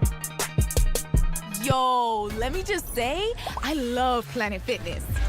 Trying out Planet Fitness and dang, they got lots of equipment. Not me getting a Planet Fitness membership just for the 24-hour perk. Listen, the PF Black Card is worth every penny for this hydro massage. I'm a new man. Did y'all know that the PF app has workouts you can do at home? Cheapest therapy I can find is Planet Fitness. All the benefits, all for less. Planet Fitness, big fitness energy for all. A network for the city, by the city. Woodward Sports is Detroit Sports. So just to get the heated steering wheel, I also had the spring for the bigger rims. Yeah, that's how they get you. Those upgrades will cost you an arm and a leg every time. Hey, new car crew, how'd it go this weekend? I got a great deal on mine. How? I went to Randy Wise, not those other guys. They got me in a great new ride, and they didn't break my budget. Hey, could you pass me the sugar? How? Never mind. He made the wise choice. Yep. Make the wise choice at RandyWiseBuickGMC.com. A ton of fun, a ton of sports, and a ton of man-meat. Welcome to the Woodward Heavyweights, live daily 5 to 7 p.m. on Woodward Sports.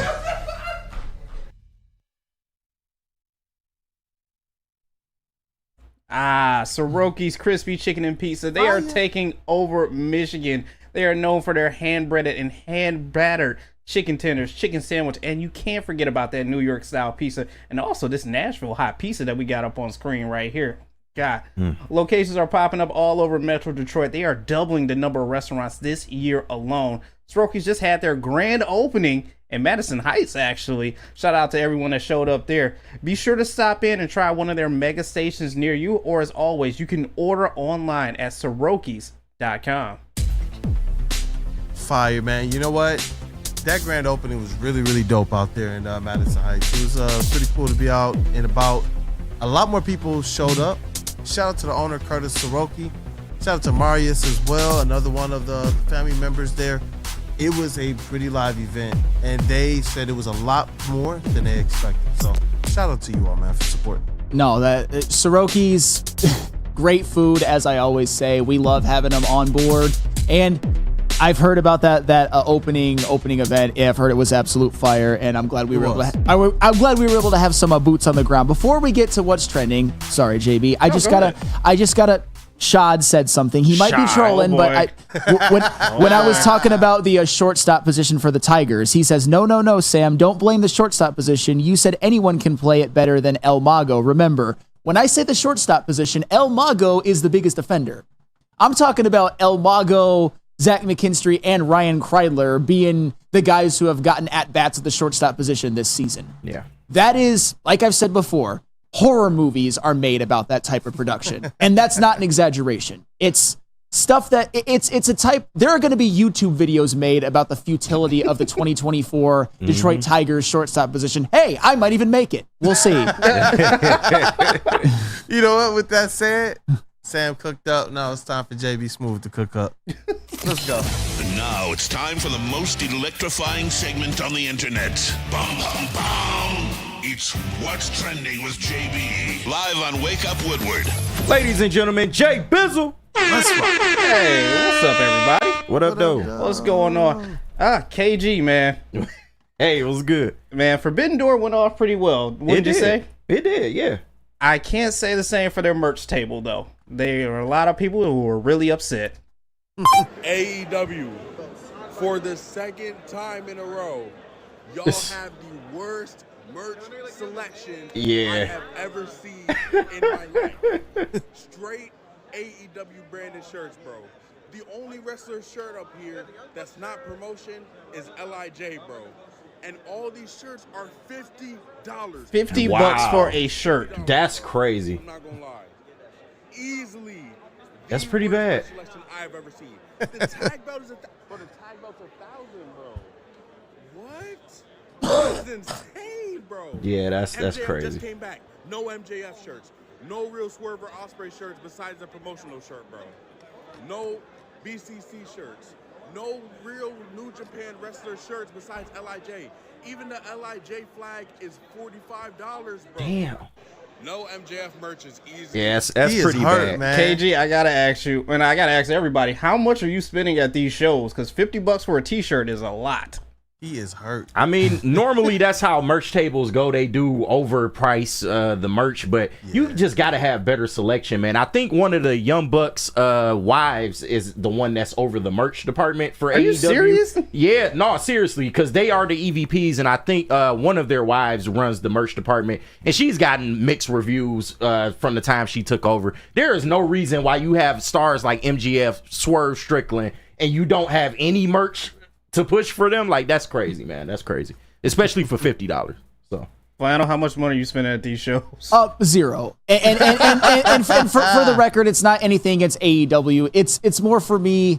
I'm the wrong person to ask because I don't buy merch. Yeah. Whenever I go to concerts or games or anything like that, I don't buy merch. I don't take pictures or videos. It's all up here. It's all up here, and I'm also one of the cheapest people you'll ever meet.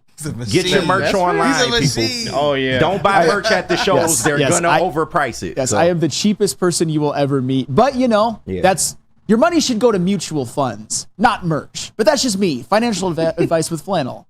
Financial flannel right there. Hey, what can you say? I mean, I feel that, man. I feel that. You've got 4 kids. I do, and you know what? You guys heard me talk about the thrift shop earlier, man. Shout out to Salvation Army and Royal Oak, man. We go there, we find some really good stuff. Why? Because if I can get a Chauncey Billups jersey stitched for my kid from there for like $10 or $12 rather than like $100, I'm gonna do that. Salvation Army's your best friend. Facts. Yeah. Big facts there as well too. Shout out to the Salvation Army. They helped me out a lot too. So not gonna lie. But hey, Kool-Aid. Yes, sir. You interested in getting tattooed? What? I gotta see this, man. Come on. I gotta see what it is first. Come on. No blind tattoos. What? Oh, the beard tattoo. Can I do that for? Can it get me right here for the hairline? They can do that too. You ain't got to get a tattoo. You just get a unit put in, man. We get you a unit. You know what? The barbers can make you look like you had hair your whole life, man. They good these days, man. My man, seriously. Crazy. This is so wild. How dumb are people getting? I might do this in a few years if my shit don't grow in all the way. I ain't gonna lie. It might be the next step, bro. I was talking about this episode with Quinn Kool-Aid. She was like, well, what happens when we get old? Right, you know what I mean? It's just there on your face. I'm like, man, nah. Right, beard strong as hell. You 80 years old, a strong ass tattoo beard. Is your hair droopy? Is it saggy? This shit is aggressive. Like, hey, your beard is droopy. So if a chick touches it, there's no actual hair there. So it's what are you? But it looks like a kid who draws a beard on himself. That's pretty bad. That's pretty bad. I've seen some good ones. Hey man, this is not it. Just get him. No man. hate on whoever the tattoo artist is. This is why hymns exist for these problems, bro. There are so many other options than tatted a beard on your face. Show the finished product one more time. You want the finished product? All right. That man look like Stewie. Oh my god. Duh, it's pretty bad. Duh, somebody get my man some help. Gonna be at least better. Does he not have friends? Like nobody told him that this was a bad idea. Looking like Seth MacFarlane would have drawn no beard, bro. And then the tattoo artist tried to like dot it so it looked like actual hair. Like it looked like animal hair, bro. That's not it, man. That is not it, dog. I'm sorry. It's a no for me, dog. It's a no. It's a no for me, dog. And Detroit Dabber 313. So not only does it show you can't grow a beard, but it shows you're super insecure about it too. Big facts. Oh yeah, big facts. Yeah. No, the thing is that that's hilarious. It's more important. Learn the gift of gab. Don't try to manufacture yourself a beard. Learn how to talk to women. I don't know if that's his purpose is like getting women or whatever, getting more respectable. You're not gonna get more respectable. Well, that's for sure. Yeah. And also, women, they like to feel it on them. They don't want to just see a manufactured tattooed beard. It's like if a girl touch it, it's like you're a fraud. Yes, bro. you're a fraud. My man Flannel over here with his glorious beard, like, I love it, man. I love it. Hey. Beard elitist over here. Yeah, beard elitist. I feel you, man. You saw Mint May's comment, right, brother? Oh, yeah. He said it looks like Ryan Day. Yeah, that's hilarious. No, that does look like Ryan Day. Damn. Sure. Hey, man. Michigan, my message to you guys is get Ryan Day fired this Please. year. God, that would be so If they cool. lose to Michigan this year, he's fired the next day. Because he will be. He will be. I promise you. Knowing that national championship, I'm not going to take that off the table for them. I'm never going to. But knowing that at the very least you can get Ryan Day fired, I'm like, yo, there's a lot that can happen in this season. Yes. man. He could go undefeated. If they lose to Michigan, that's his job, bro. Out I of promise there. you. Lose to Sharon that's Moore his back-to-back years. Yeah. You got to go. That's his job there. But I gotta ask you guys, do you know what happens when you take your whole offensive line onto a theme park boat ride? Oh boy. Oh, You're right. I haven't. Inkling. Not a good thing. They don't fit everybody. Oh God. The safety bar does not fit.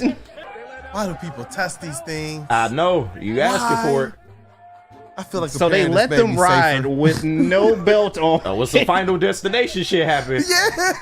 You know what? Final Destination may be safer. I Yeah, should've never dog, watched for real. those in I wouldn't have college. fed roller coasters before that. I'm not a big thrill guy.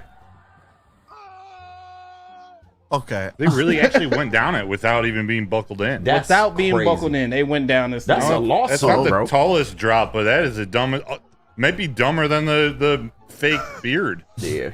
That's a lawsuit waiting to happen, bro. If somebody gets injured on that ride, that's a lawsuit, bro. Oh my word, man. That is a lawsuit waiting to happen. And finally, I will end it with this. Broder, you asked for it, so I had to give it to you. Here is Rikishi's finishing move. Oh, double pause. Good old Rikishi, man. Rikishi. We'll just walk over to the corner here. He's about to deliver a devastating move. Oh my God, it's his ass. Rikishi. Oh, the stink face. The stink face. Look at Broder's face. Into the ref? Yes. He did it to everybody. Vince McMahon, you go down the line. He gave everybody the stink Everybody face. got it. Women got the stink face. Oh, he's so sweaty too. Yeah. Oh. After a long match, just imagine getting kicked in the corner and getting the ass stuck in your face. Oh. What'd they call that move? The stink face. That was it. They called it the stink face? Yeah. Yep. Can you imagine, dog? Jeez. Yeah, I'm done You after realize, that. like, all right, who am I fighting tonight? You can count to 10 after that. I'm It is like, oh my God. Like, no. right.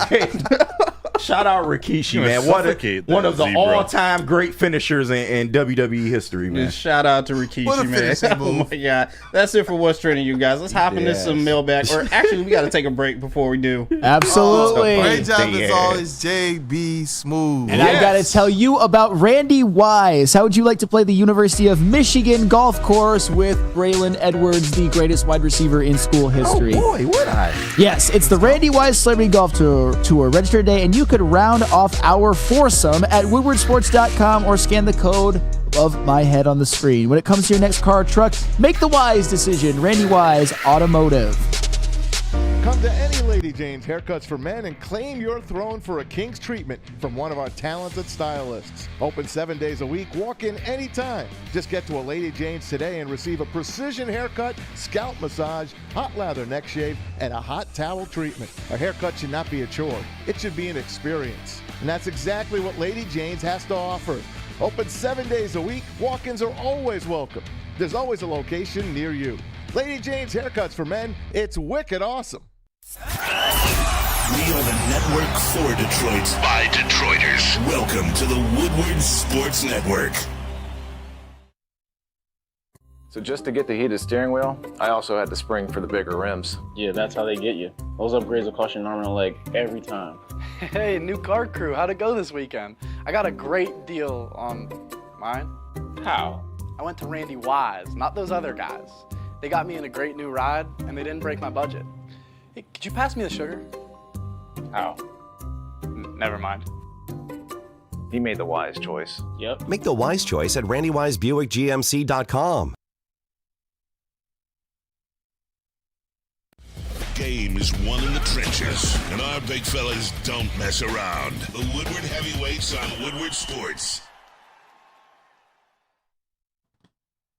Dreaming of a new home but feeling the financial pinch? Mark White & Associates, your trusted real estate experts, are here to help. Mark White and his team will pay up to $5,000 of your closing costs. That's right, I said $5,000. Call Mark White & Associates today at 248-290-8242 or visit them at markwhitesells.com.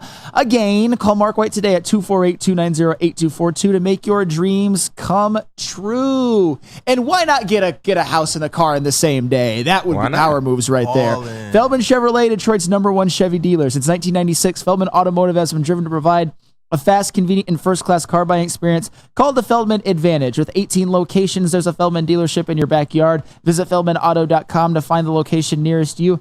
Catch Woodward Sports Network live from Feldman Chevrolet of Novi, one Wednesday per month. You can come in and say hello to Wake Up Woodward and Big D Energy before you buy a car from their trusted salespeople. I did it. Matt Broder did it. You all can do it too. Visit Feldman Auto today. Let's rock, man. What up, though? People, welcome back to Wake Up Woodward.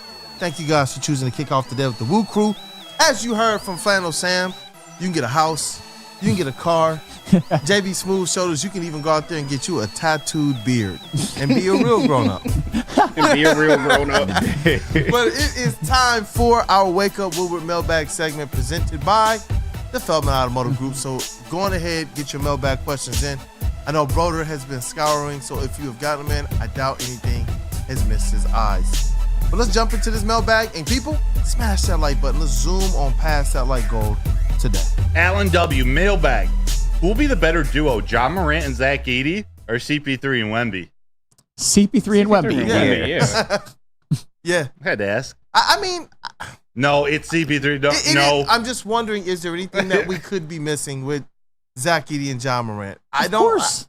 John Morant, we know what he is. Zach Edey, though? Yeah. I'm not sold, bro. They I'm took not. that man really high in the draft. Like, flip-flop him and Dalton. They were desperate. They wanted Klingon. They couldn't get him, so they took Edey. Should have traded.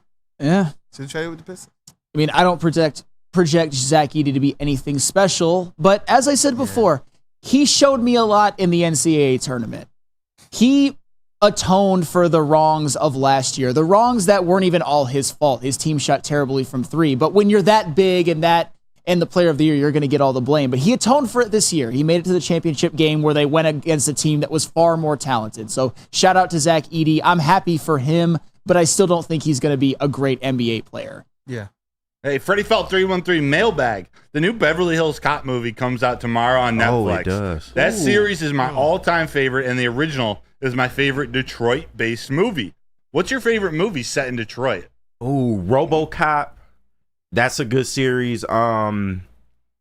Four Brothers. I think that was in Detroit, right? Yeah, I believe so. Yeah, Four Brothers Four was in Brothers. Detroit. Yeah, that's a real good movie. 8 Mile. Yeah, 8 Mile. Of course. Gran Torino. Oh, Gran Torino was in Detroit. Yeah, that's good too. There was also a movie by the late Paul Walker called Brick Mansions that was based in Detroit too. That was pretty solid. I remember action that movie too. Yeah, it was an actually. action movie. It's pretty solid. It wasn't like the greatest movie. Yeah, ever. it wasn't great, solid. but Semi-pro?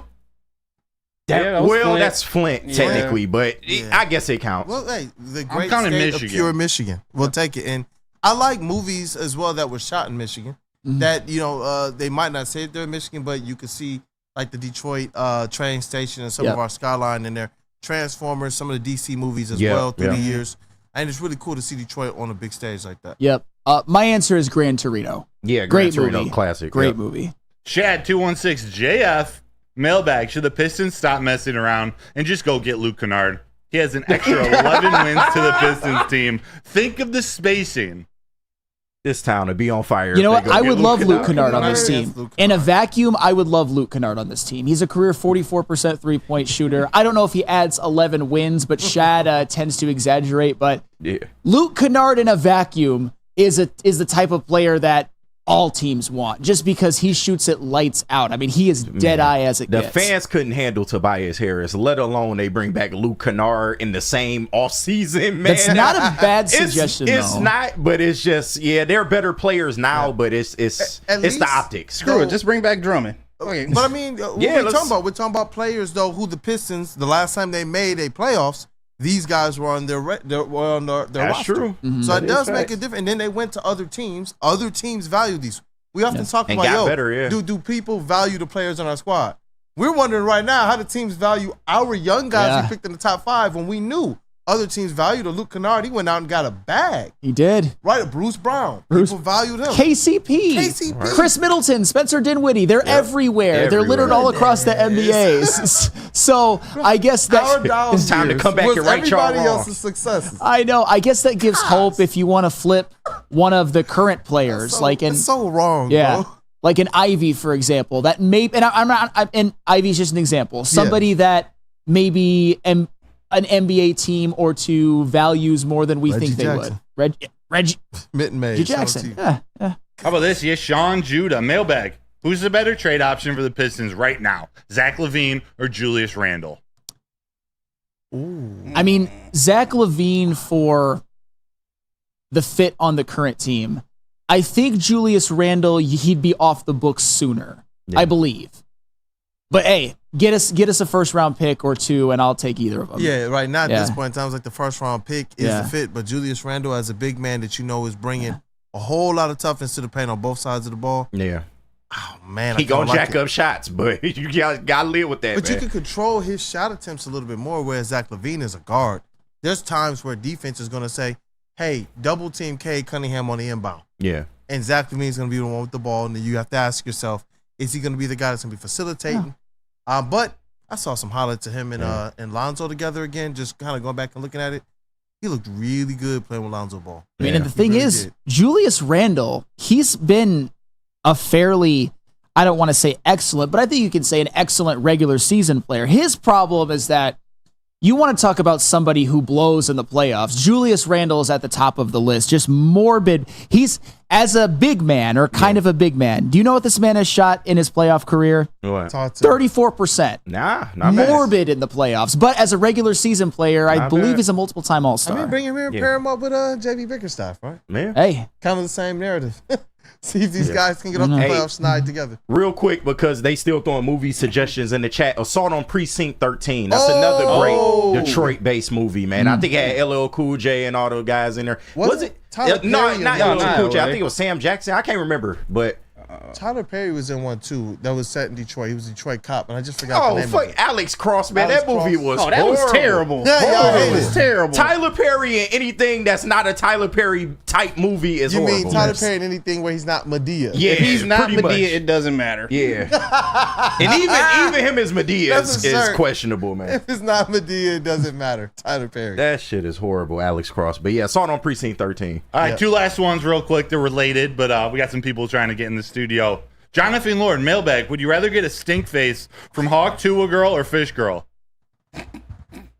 Or I'm not Part 2, Steve DeYoung, mailbag. If Flannel was on the receiving end of a stink face, who would you prefer, LeBron or Mahomes? I saw both of them. I am not answering either of them. I'd take Hawk Tua for the win. Yeah, she's Yeah, cute. Yeah, I'd take Hawk 2 for the win, for sure. I mean, Broder, is she cuter than Lizzie, though? My name is Lizzie. I'm from Canton. Girl, right into the show, please, man. We trying to hook y'all up, man. I worry about what's going on with Fish Girl. She's taking in some funky liquids. Yeah. All right, Colette, take us out. Does up top equal down low is the question. Fish Girl's taking us out. Is up top equal to down low? Spit on that thing. It's interesting because I'm telling you, Fish Girl, it's like the look that Broder gives first is like, okay. And then it's just instantly like, nah, I can't do it. Can't do it. Oh, man, it's been a show. Is that it? We wrapping it up? Yeah. Yeah, I know we got some more content we got to get going. Thank you guys for tapping in with Wake Up Woodward. It's been a good show. Glad to have Flannel back on the desk as well. Glad that we got to V-Mix, that dude, Justin, breaking down the Red Wings offseason and giving his insights and his takes as well. It's been a good day. So let's break this thing down. Shout out to the vet of the squad that is Flannel, Sam Reynolds. What's up, brother? Hey, that was a lot of fun. And tomorrow, we're going to have Rod Beard on. We're going to talk a little Detroit Tigers. I've got some things that I think the Tigers can do that'll fix them long term. And pretty soon, just a little preview, there's going to be some guys that need to be held more accountable than they're currently being held. I will leave it at that. Ooh. Hey, let's go. Let's go to this elite, wonderful, magnificent, stupendous booth, man.